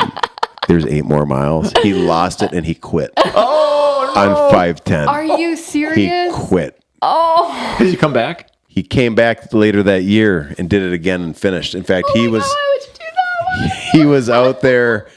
He was out there with, I think, with Heath doing it. It was right at the end of the window. I was out there that day doing the 225, and I passed those guys. Oh God! Yeah, I had told. In fact, I had told them explicitly. You know the whole beacon thing. Mm-hmm. You got to have the beacon where it can see the sky. Like you've heard the whole thing from me. Yeah. I had told them this, and God damn it, I come up on them on my bike. They're in front of me, and they're like, "Hey, my beacon's not tracking." I'm doing the event, and I'm like, "Oh fuck, I gotta stop." So I'm like, "Well, where'd you put it?" And he's like, "Well, hang on." He takes his backpack out. And he's digging to the bottom of his backpack, my God. and he pulls it out and he hands it to me. I'm like, "You son of a bitch!" I stopped for this. So we got it on his bike, and then he was good. He did finish. Yeah. Well, I would have had his backpack. Yeah. Kudos to him for coming back and doing it again. That was fucking fantastic. Yeah. You know, that unfinished business thing. I mean, he was at the 100-mile mark. That's a story. I'm done. I did it. Who's coming to get me? Who's coming to get me? Oh my God. Hilarious, but not. That was the same year that Schofield's friend Scott Scott got to the finish line and he was screaming, "Where the fuck is Todd Poquette?" Because he wanted to have a physical altercation. He wanted to throw down. Gosh. What happened is, where you turned off to go to Chunky Summit through the snowmobile trail off 510? Yeah. And you eventually get to the finish? Yeah. So there was somebody parked apparently at the turnoff. And the story is that Scott and the guys went to this vehicle and asked if they knew where Chunky Summit was. And now keep in mind, they're doing the crusher. They'd been out there for, I think, over 30 hours. They're delirious. Right. They're exhausted. They're not thinking straight. And apparently, Scott became convinced not too far into the snowmobile trail that I had placed the people there to fuck with them. Oh my God. Not out of the realm. Oh. Not out of the realm. So he kind of went off the deep end and it ended up, guys didn't know where he took off, looking for Chunky Summit on his own personal spirit journey. And when he finally got back, he wanted to fight. Have you seen him in person since? Oh, yeah. Yeah, we've laughed about it since. I mean, I got scathing emails from him for about, a few days. Oh, my God. Oh, yeah. One of these days down the road, I will print a book. Yeah. And the book will just be the insane shit that people have emailed me. It'll sell. Yeah, for sure. It should be somebody reading them like a childhood story, in a really nice tone of voice, like one of those, like a bedtime story. I'll give him credit. He came clean, I want to say, within 3 days when he kind of came back to reality, and he was out of his fever dream, and he apologized. Yeah, and we've had a good rapport relationship. We regularly, at least once a year, remind him of how psychotic he was, like a true friend would do, right? Yeah. So it's all good. That is awesome. Holy cow, what a story, though. Oh, yeah. Can you imagine if I had been there? Wow. We're throwing down. He punted his helmet. He took his helmet off and punted it into the woods. He physically ripped his jersey off his body. What? Like Hulk Hogan. Like Hulkster. Oh, yeah. I don't know. The guy might have been unstoppable. Wow. I might not be here right now. I mean, it's a shame you used all that energy. You clearly had time. That's right. You just did the crusher and you can rip the jersey off your body? Who are you? You could keep going. More miles next year. Nice. Where are we at? Holy shit. That's 5 o'clock? PM. Wait, we started at 2:30? Did we start at 2 or 2:30? 2:50 ago. Oh my God. Well done, Todd. Did a lot of talking. Wow. Yeah. Dang. Sorry. Mark's like, dinner's over. You got your money's worth. I know, really excited. We could talk forever about Is there... I know you have notes. No, we don't. And I don't have to go, so we're good. Okay. Is there... What are we not touching on? Is there anything that you guys came in that you wanted to touch on? A funny story or... We have so many stories. No, I mean, just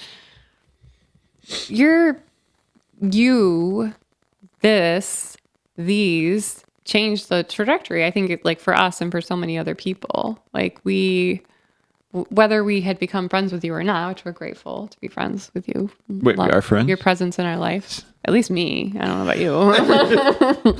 So it's transformational, right? So, and it's really important that you recognize the people that create that movement in your life, right? In the time that you have to create them in real time, I guess is saying to recognize them in real time.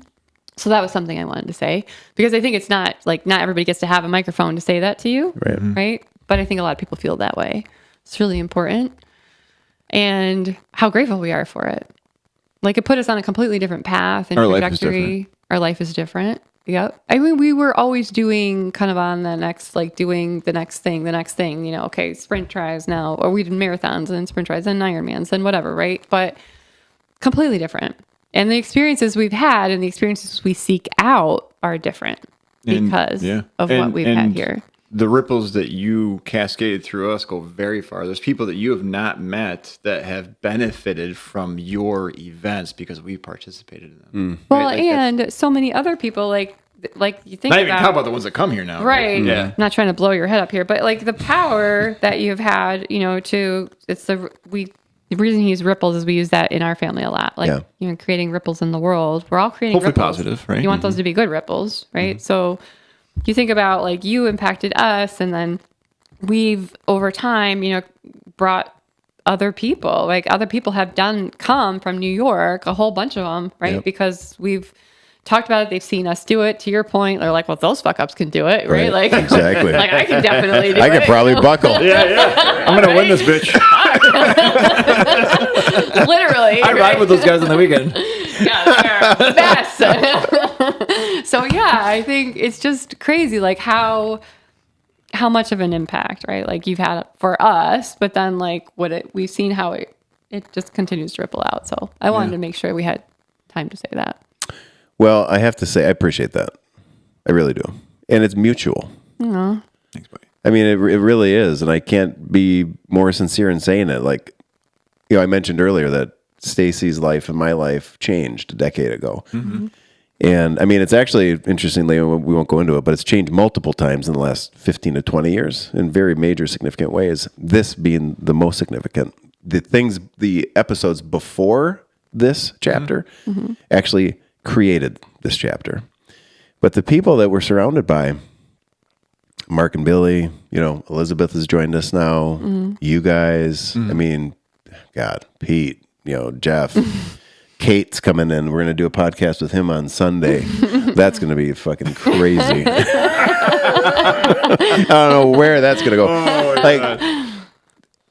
I can't even tell you how many people that I know now because of this. Like my whole life is just different.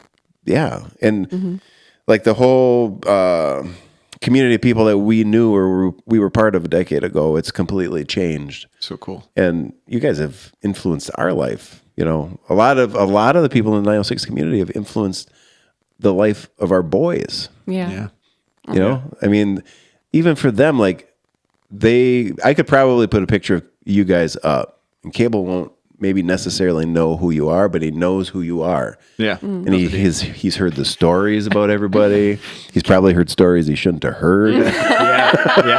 He's definitely seen things he shouldn't have seen, but like at every level for us, it's been so good. That's awesome.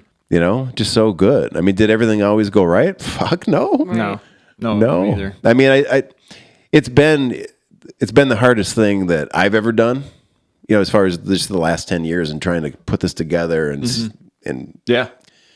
I mentioned to somebody last week, I think I was talking to Frida, that it's like, I'm not a race director. It's like being an artist. Yeah. Trying to create and evoke emotions and provide experiences that change lives. That's hard. And it is hard. Hard. It is hard. I'll tell you, we haven't touched on it yet, I don't think, but one of the strongest qualities, I think, from you that makes the experience successful for me as an audience is the transparency. I never feel like you coat anything with gibberish, right? Like you just, and you do a lot of social media posts, and contrastly, I don't do any, right? But when I read yours, my wife tells me I don't do any. I know what's there. She's like, what are you going to put? But that genuineness, right, and transparency is what draws me to this. Yeah, it's interesting how for the people that it resonates with, that's a draw. That transparency. Maybe some people would refer to it as being abrupt. Yeah, rough, harsh. But for people that it doesn't resonate with, they actually, the way they see it or hear it, I should say, the way they read it and hear it, it's a negative picture of me, like I'm an asshole, or they read it in a shitty tone. Yes. Yeah. Always fucking prick, looking at a fucking asshole. Yeah. And which I'm totally fine embracing that too. It's all right. I kind of like it as a matter of fact. But my intention, like you just said, is to always be direct and transparent.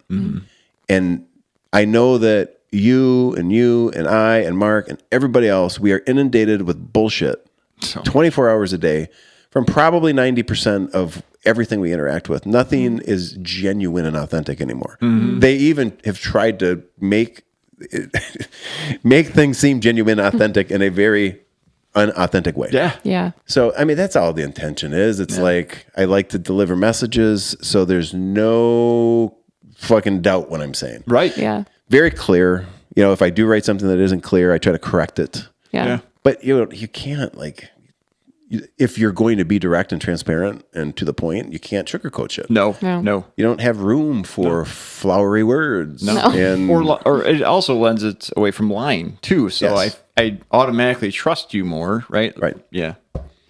I will say we started I do race team last year. It's not really a race team. We started a team last year. We've always wanted to have a group of people like us, right? Like that were just didn't take ourselves so fucking seriously, right? Like in it for the experience. Yeah. Mm-hmm. So our team is AFI. It's all fucking in, and adventure team, and you'll see our kits, and they have a guy that's upside down on them because most of the time where wheels are not on the ground. I have one. Yeah. I know, and I'm hoping to see you in it. You will. Yeah, when I can fit into it. He's like my left bicep. It's too much weightlifting. Yeah. It's a problem right now. Yeah. So I mean, like, if that's that's another bit of evidence, right, of how much you just reinforce kind of. What is that? What does that mean to you? The AFI, the all fucking in. Like, why did that resonate with you? Why'd you name a team after it? Because you have to commit. Like, I mean, so I say like the difference for people. I have to say, I get a little short with people. They're like, I can't do that. I could never. I can't. Yeah, you fucking can. You can do anything. Mm-hmm. Literally, I believe that. I mean, there are some. It's probably not 100% of the time, but 90% high of the time, you can do anything. Yeah, there's an exception to everything. Sure. Right. Yeah. But that's an exception. It's how bad you want it. It's literally just comes all the time down to that. Mm-hmm. Yeah. Do you want to sacrifice something to find the time to train? Do you want to like find a way to do it? Do you want to sacrifice something else to find the money to do XYZ? Right? Mm-hmm. Like it literally comes down to how bad you want it. Yep. So you have to be all fucking in. Yep. Like, and so, and it's not just for racing, it's for anything. Mm-hmm. Yep. Like, what are your priorities and how bad do you want them? And maybe you just don't have those clearly defined enough for yourself. Mm-hmm. Like, maybe that's really the problem. Mm-hmm. But you're all fucking in. And so we wanted people that were all fucking in. That like, and whatever you're doing, right? Whatever you're doing, right? You don't have to. Our team, I keep doing this, right? Because it's not like people that are like, there are a lot of teams around us, local teams, and they're great, good. Everybody's a different flavor. Everyone wants something different. They're like, we're gonna be the best, I don't know, whatever racers around, go-kart racers around, who knows, road racers, whatever. Yeah. Right? Our team is not about that. It's about people that have like a mindset and quite honestly are doing the things that a lot of people think that they are unachievable or unattainable or they can't do. Like to be... They're challenging themselves. Correct. Yeah. Genuinely getting... At the same time that they're not being dicks. We say no dicks. That has to be number one rule. You can't be an asshole. You talked about very early on, right? Like, harness the good, shield the bad. Yes. Yes. Yeah. Yes. No dick activity. Exactly. No, you can't be an asshole. That's rule number one of the team. Just don't be an asshole. And it's also rule number 3, 4, and 5. Like, you can't be an asshole. So... Yeah. It was just, I don't know, you helped us crystallize kind of like what it is that we really wanted to create. We'd both been on other teams. We wanted people that had like a healthy perspective, like a healthy sense of humility too, about like your place in the world. Like, the world's a really big place, right? We're here. It's just a moment. So would you say that the team, whoever's on the team is aligned more by core values? Yes. Oh, yeah. 100%. That's what drives it. There's no race requirements. There's no anything. But I will say they are all badasses in their own way. Sure. They're all challenging themselves and doing crazy shit. We should tell you the story about, I don't want to embarrass them, about Scott and the smooth trails. Did we tell you about that? I don't think so. Oh, poor familiar. Scott. He'll laugh. Yeah. So Scott, we talked about Scott a little bit. He's coming up here at Big Camp. And he is an airline mechanic. Okay. Really smart. Like, I look up to him in smartness. And, he does a lot of analyzation of everything before he gets involved. And he did a lot of analyzing of the videos on YouTube for Margie. And he came to Margie last year. He did the 50, his first mountain bike race ever, or his second. I don't even know. No, that's like his second. Yeah. Yeah, right. And he was out there for 17 hours? Yes. Forever, right? But he finished it. And he came in looking like he looked looking like hell. Yeah, he's coming back this year, right? Like that tells you what we're talking about, right? Yeah. So, but The day before. He came to the house with all of our racers, and we're all talking. He's like, yeah, I've been looking at the video. The trails look pretty smooth. Pretty smooth. Rambo looks smooth. He goes, the trails look pretty smooth from the videos. Like, if there wasn't a record playing, that's cute. Brian Barker was sitting next to me. He's like, we just made a noise, like, oh. Yeah, so he finished, and he's like, the only thing I said, because I didn't want to, okay, maybe they look smooth to you, you know? Like, what do I know? That's what I would have said. Yeah. I was like, well, what I said was, I look forward to your post-race report, Scott. That's what I said. Which is also perfect. I just said, all right. Right? Not judging him, not telling him he's wrong. It's like, oh, they look smooth. That cool. guy did not quit, man. Cool. It was no, he did not so quit. inspired. Yeah, he was all fucking in. Yeah. And that's what I mean. Like, he did it. He was not a quitter. And quitting, like, we've DNF'd, plenty of times. It's part not of the journey. Part of the journey. Part of the journey, yeah. Don't quit it's just forever. but to be all fucking in until you make that decision or whatever comes ahead. I don't know. Yeah. It's a mindset. It's a value set. Like you guys talked early on in the beginning about, being intentional about who you let in your life or who's in your life and stuff. Mm-hmm. Is there any correlation with, a person's level of or general acceptance of being all fucking in life in general? Yes. Is there an influence there? Yep. Yes. 100%. Yes. So we have non-athletic friends that are not part of AFI, but they're all fucking in life. Mm-hmm. And that I gravitate towards that. They're committed. They're dedicated. Their values are in the right place. Exactly. Yes. I would say all fucking in doesn't have to mean like you're hardcore, like fucking Rocky or, But you know who you are and you don't have to be a biker. Exactly. No. You don't have to, no. You don't have to be in sports. It's more of a mindset. Yeah, it really is. An approach. Yeah.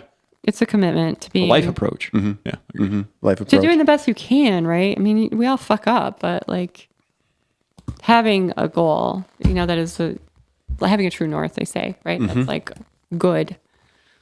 So that to me, what you're describing sounds like you're really striving to make intentional, deep connections that are based in values, based in maybe mindset and lifestyle or life view. Yeah. Right. It isn't status. It isn't profession. It isn't how fast or how slow or what activity they do. It's like more ingrained in the type of person.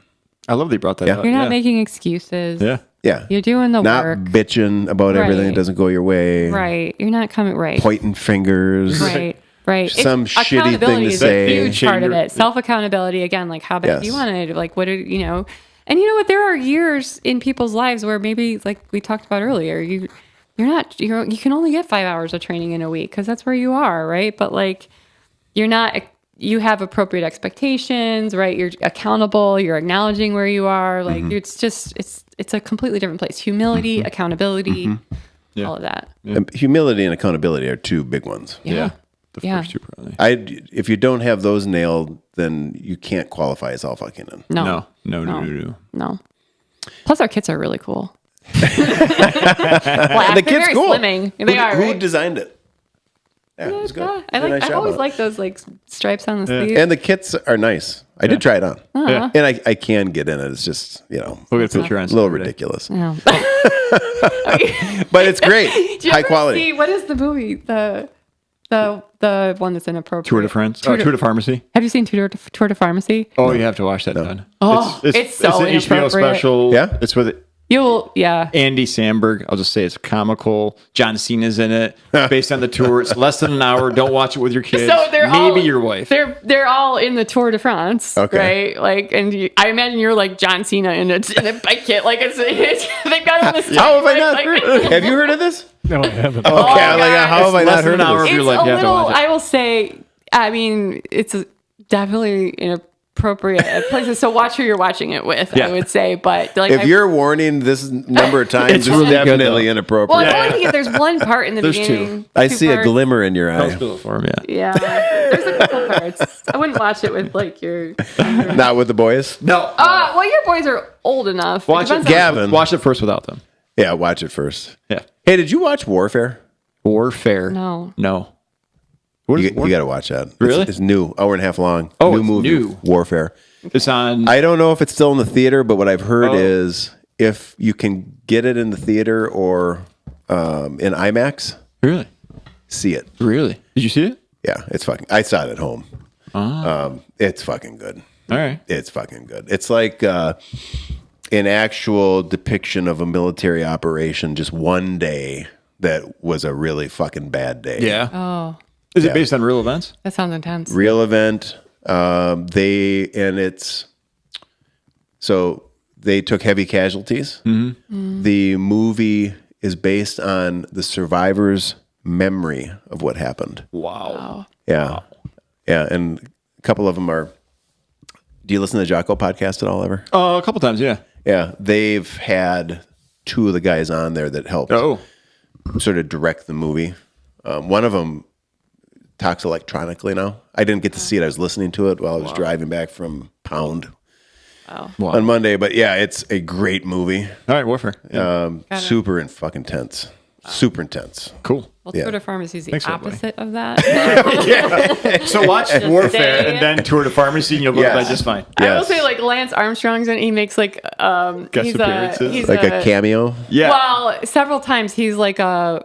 What do they call it? A witness when he's the expert, a protected witness. So they keep like saying he's in a dark room. So he's like, it's all dark, but like he's wearing a bike helmet. Yeah. So then every time they show him doing more and more on camera, he's like, "Are you sure you can't see me?" And it's my like, lawyers totally are gonna hate it if they could see and you can see him. And then like, well, maybe if you put a hat on, and then they put a bike helmet on him, so he's like, "Are you sure I'm not recognizable?" It's like and then really somebody opens the door, the light comes in, you can see his It's a very funny movie. It's very. And who's in it? Cena and who? It's like SNL. So John Cena, is it Andy Samberg? Okay. Samberg. Well, it'll be good. Yeah. Sandberg's good. Cena's funny. Yeah. It's very funny, but every time I think about you and the kid, I think about like John Cena, like trying to race the Tour de Pharmacy. Yeah. I'm sure it's really complimentary.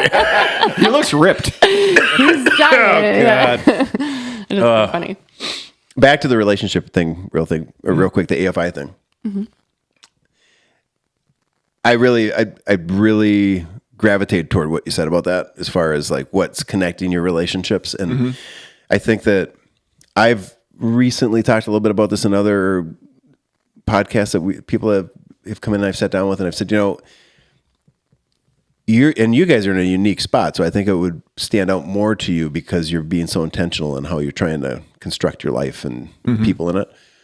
But it's fascinating to me because I try to do the same thing. When you step back and you observe people who aren't in that circle, and you start to watch how they structure their life, and this is not to say that this isn't good or bad. It's different. Yeah. But you can see that really, I think that there's a lot of time that is spent creating relationships that aren't about values, aren't about life vision, aren't about any of that. It's about, this guy's kind of an asshole, but my wife's friends with him, and they pick up our kid and take him to school every day. So that's convenient. So I don't have to do that. Like, they make a lot of sacrifices and deals. That's what a lot of the relationships are. Yeah. It's actually based more off of what they're getting or could get. Yeah. You know what I mean? So Yes, is it a real relationship then? It's probably a more transactional relationship. I would think some people would categorize that as a relationship, though, even though maybe I wouldn't. Yeah, you're 100%. Yeah, you're right. 100%. And again, I'm not saying that they shouldn't do that. I'm just saying that I think the depth of those relationships, I don't know that they'd be as deep as something based in values and lifestyle and life view. And I don't know. I just think it's different. It's very different. Our circle's a little smaller too. Like sometimes we joke, we're like, like we are each other's best friend, for sure. And our circle is smaller than it used to be 10 years ago, 5 years ago, and it was sort of like we let everybody in. And it's 10 years ago. It all comes back down to a limited amount of time, right? Yeah. That's the only thing you can't buy is time. So you have to be intentional. So that's why we do this. Yeah, you do have to be careful because you're right. I mean, Mark and I have talked about this lately. Like, you want to make sure that the people that mean the most to you can get the time, right? Yes. Yeah, time is so important. So then as you add more and more people into your circle, those people are going to get less time. Less piece of the pie. And those other people might not be in your life for the same reasons that your inner circle is part of your life. Yeah. Yeah. We do the same thing. Stacy and I have from a social aspect of like, it's super small. I mean, the majority of our time is spent together with the kids. Or that's what it appears. We're not doing much. I mean, no, I shouldn't say that. It's not that we're not doing much. Yeah, we're doing a lot. Right, but just not with a big group of people. It's same. We have a tribe. Our tribe is our tribe. We kind of stick with our tribe. I mean, but it's not because we're like not interested in having those relationships. It's because we know these are the people that share our value set, and these are the people that we think are really worth spending our minutes. And people come in, right? But if they don't gravitate to the things we gravitate to, they bounce back out, and that's okay, right? Like alignment wasn't there, but that's a good way to put it. As far as people will come in and they'll bounce in and bounce back out. I mean, I see that even within the 906 community. For sure, there's people that have come in and they just stay in and in and in Us. We're hooked. We're dumber. And then there's some people, they come in, it's a good run, and then they bounce out. Yeah. You know, and that's cool too. I mean, I have a tendency when somebody kind of goes off the radar, if they were in deep, and you know, all of a sudden they're off the grid. Pete a couple times has fallen into that category.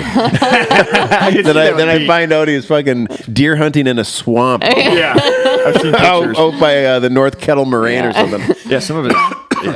But I'd like to try to keep touch with occasionally. There's somebody who's fallen off the radar. Where are they at?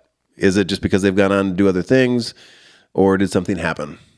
I'm not going to share a story, but I had a similar experience a couple of weeks ago in my life where somebody said that, somebody reached out to them that used to go to this business for all the time, and then all of a sudden they stopped. And they said, what happened? Are you okay? Thank you so much for reaching out. That means so much. I feel like I've been forgotten. And then all of a sudden they started to come back in, and, they kind of came back to life. So you might have had a pretty impact on those reach outs, Todd. Yeah, there was one. I don't remember how the contact came up or how the reach out was triggered, but I reached out and actually found out that the guy had died and didn't know. Had no idea. And I found out. You didn't know he died? I didn't make it died. No, I didn't know he died. I didn't. No, I was making a terrible. She said he didn't know he died. No, it was a horrible joke. No, he was aware. Really bad. Yeah. But I found out from his wife. Yeah. Oh. Yeah. And that was crazy because he was a guy that would be in the chat queue. He'd be asking questions, this and that. Answers that I wouldn't give. Yeah. Or questions I wouldn't give answers to. I'm kidding. Yeah. But he passed away. I went back, I looked actually, just because it was such a surprise to me. I'm like, fuck. Yeah. Yeah. That's why I haven't heard from him. Yeah. So I went back and kind of looked back through, because all the messages were through Facebook. Yeah. It's like, God damn. Yeah. You never know. You never know.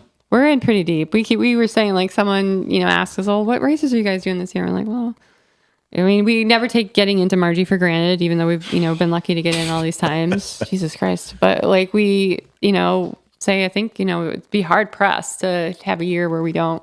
When we try the races too, we like to explore, but I don't think I've ever seen it. It's hard to not come up and be a part of this like once a year. Like I said, it's a 13.5-hour drive. If it was 20 hours, we'd still be here, right? Because the value is so high. Yeah. It's awesome. Maybe this year we won't do, the fucking 400 and then another thing and then Next year, 200 and another. That was a bad idea. That was a bad plan. Yeah. The only thing that, to your detriment, not doing the 500 this year means you're going to have to do the 600 next year. Oh, is that the word? Oh man, it's so hard for me to not. Every time you put it out there, it's like it's another thing to like accomplish, to achieve, to like be out there to test yourself against. Like, can I do that? Can I do 500? I've never done it. I did 400. I did 377. That was fucking far. Yeah. Like what? I ran into Tara. She did the 350 last year too. Did she win it? No, that girl. Who won it last year? The girl from Canada. God dang. Very serious when I saw her. Okay, I can't drive for very long. But Tara's been doing all the long stuff. Yeah. And I saw her at Holiday or Circle K, and I was like, "You doing Crusher?" And she's like, "Oh yeah, point to point, unsupported." I was like, "That's what I thought." Yeah. And we were talking a little bit about it, and I told her, I'm like, "This route is closest to like what Adventurous was, in my opinion." Now, I mean, Adventurous didn't have as much single track. Yeah. But Adventurous, especially like that first time we went out, we didn't know what we were going into. So cool. So hard. And it was like, I think this route's gonna be fucking cool.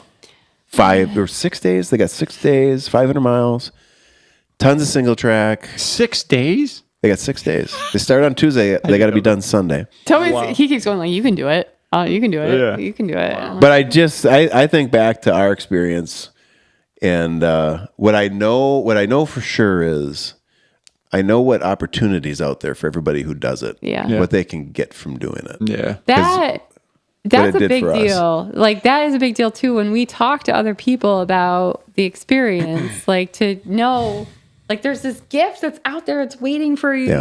You could have this experience. You just got to go get it. And people are like, yeah, it's a little. God, they don't know how much. You can't force them to drink water. They just don't know what they're leaving on the table. I know. Because how do we do a better job convincing them to That's not our responsibility. It's not. You we shouldn't consider it like a sad thing. These are people I care about. I want them to have the same. You also don't want to Todd's point. You don't convince them to go out and do for it. Maybe they won't have that same. I guess it's an assumption that people are going to feel this amazing way that we feel about doing these events, but maybe they won't. Maybe they'll be like, "Fuck, that was the worst thing I've ever tried." And, I hate Toby now. I think don't try to sell them on it. Just talk about it. Don't try to convince them. Let them absorb how they absorb it. Just genuinely share your experience, why you do it, what it's done for you, and then they have to do the rest. Delay the card, see what happens.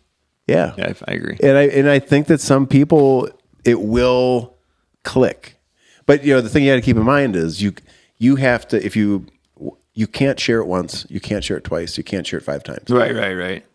Yeah, you have to be that obnoxious fucking friend all the time that just keeps sharing it. There's a couple of people we've been working on, like I know they're capable of doing it. 5-6 years of this experiences, and we have new experiences every year, so it's not like we're telling the same story over and over. But yeah.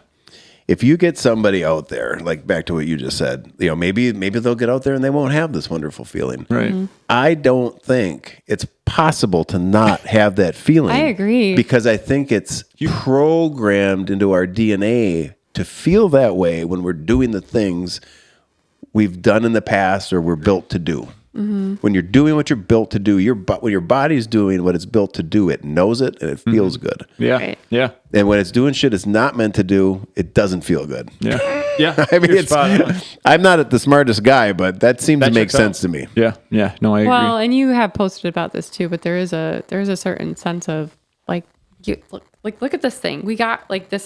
This is a fucking amazing machine. Yeah. It is a privilege. Yeah. Right? To have this. And we all know people that are not with us anymore that would, probably get they don't get the same privilege. They'd give anything. Right? That's the word. And they give away everything. That don't have the same ability, that are here in this life with us and don't have the same ability. And God, I almost consider it an obligation, to be using this fucking amazing thing. It's a little pudgier than I would like right now, but at the same time, it's fucking amazing, right? The things I can do, the things that anybody's body can do. Agreed. Pretty fucking crazy. They're built to do it. Yeah. It's crazy. Designed. I mean, we learned that out there during adventures, 17 days. 100 miles to 140 miles, I think was the biggest day. Day after day after day after day, and your body just...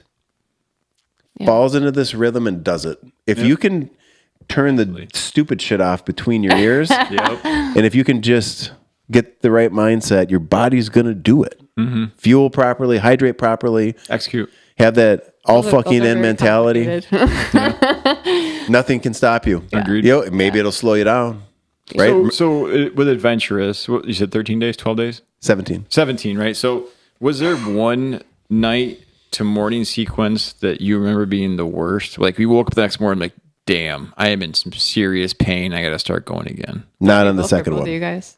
Yeah, nothing, Mark? They all felt the same? Yeah, I was...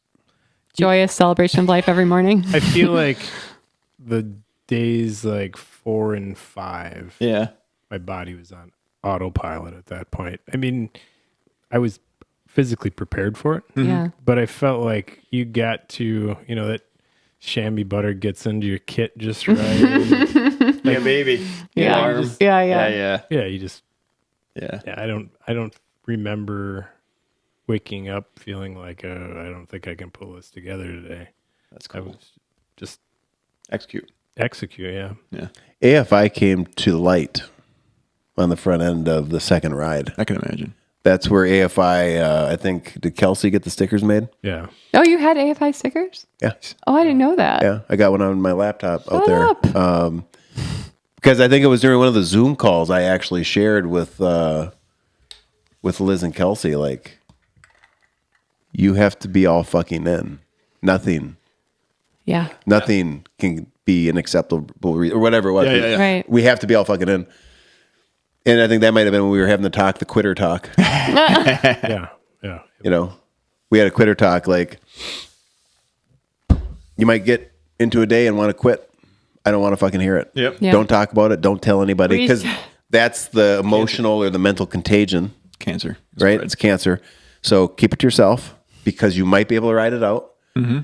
And if you get to camp and you're still in that shitty place, still keep it to yourself until you are absolutely without any, you know you're going to quit. Right.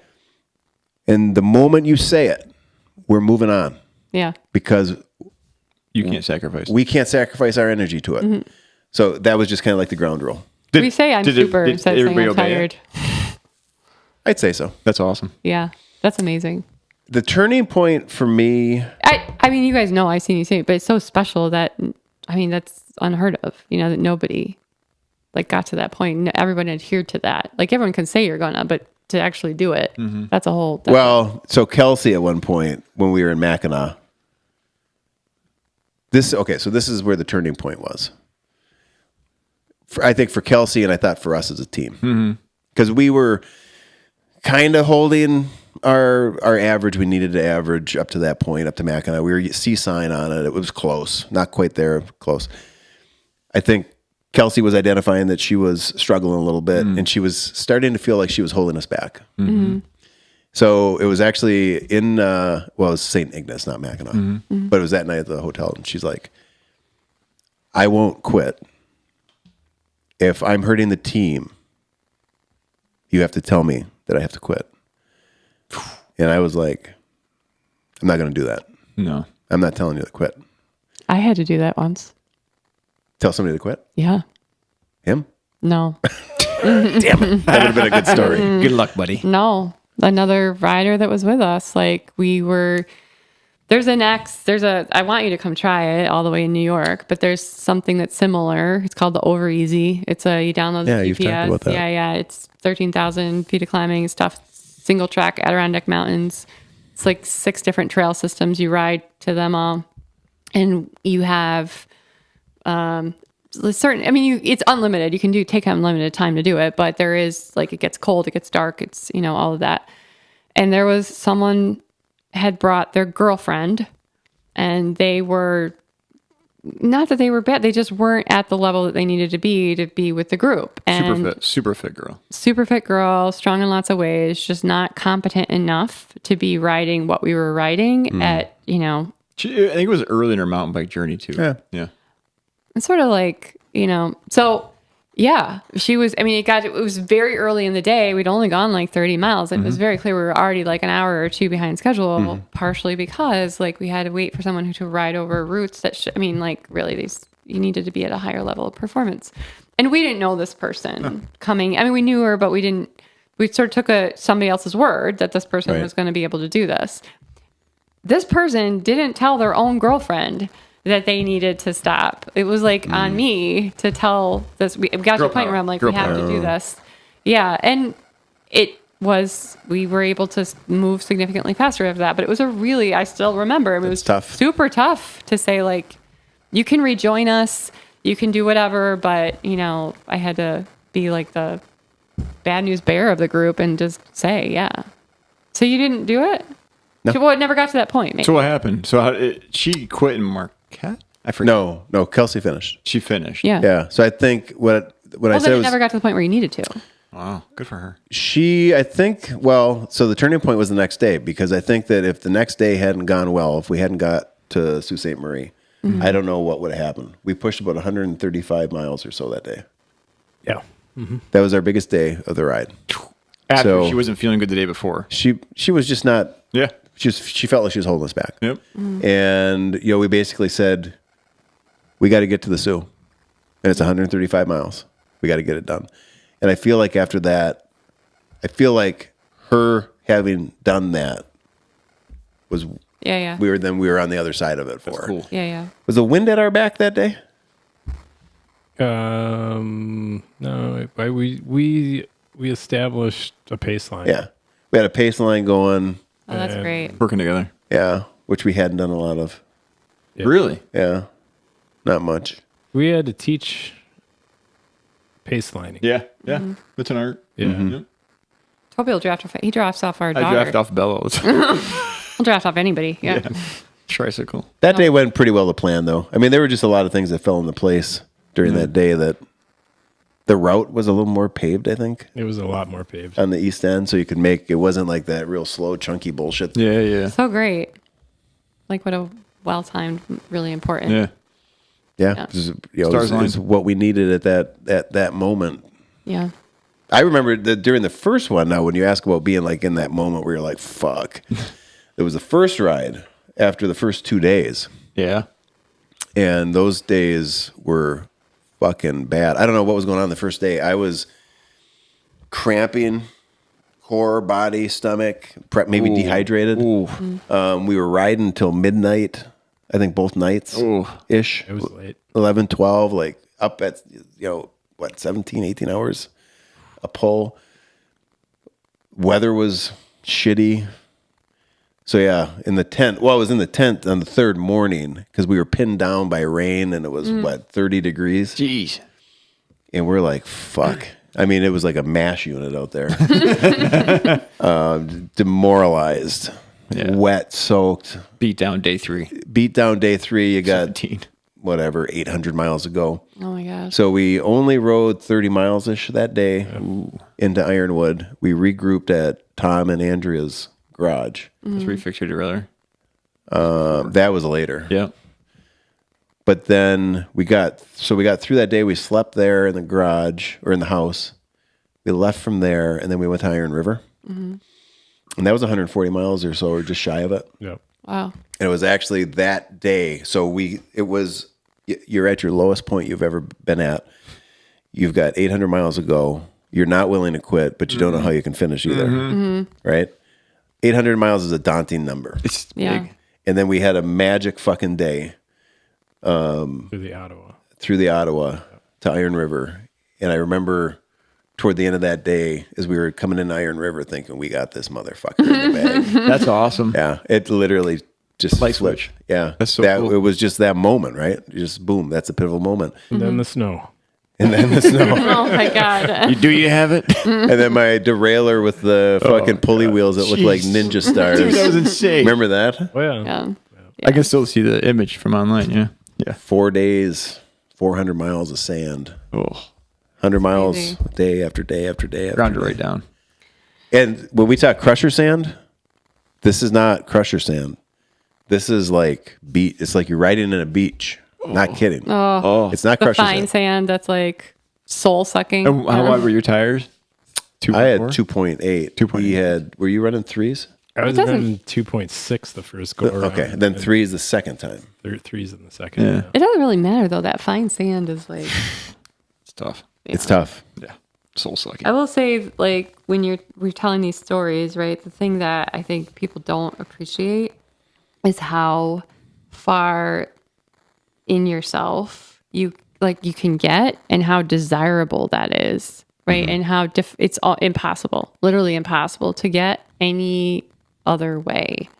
As I haven't found any other way to get it, right? To get that complete and total immersion in the thing you are doing at that particular moment and nothing else, right? Is like almost, I haven't literally not found any other way to get there other than to apparently be out in the wilderness, potentially bleeding, like at our whatever, whatever. Probably. But that's the gift. It's a gift, right? It is a of gift. These kinds of events. It is. It's connecting, I think, with a part of ourselves that we're losing. Yeah. And you can say I'm going to sit in a dark room or do whatever, but it's not the same thing. You can't get it almost any other way. Should we do a darkness retreat? I don't know what that 906 is. It sounds Adventure Team terrifying. Darkness Retreat. Or what's the sensory deprivation Oh tank? yeah, those are supposed to be really. Joe Rogan style. Yeah. We should probably split it. Yeah. I don't know who's going to listen to a 3-hour podcast. That's crazy. Well, it's over 3 now. That's 3.5 hours. 3.5? What's the longest We one have to break it today? into a part 1. Oh, part this 2. is, you just smashed it. We usually take the longest. So this is on brand for us. This has been great. Yeah. We'll see you tomorrow at Margie Camp. Yes, we're so excited. Over and out.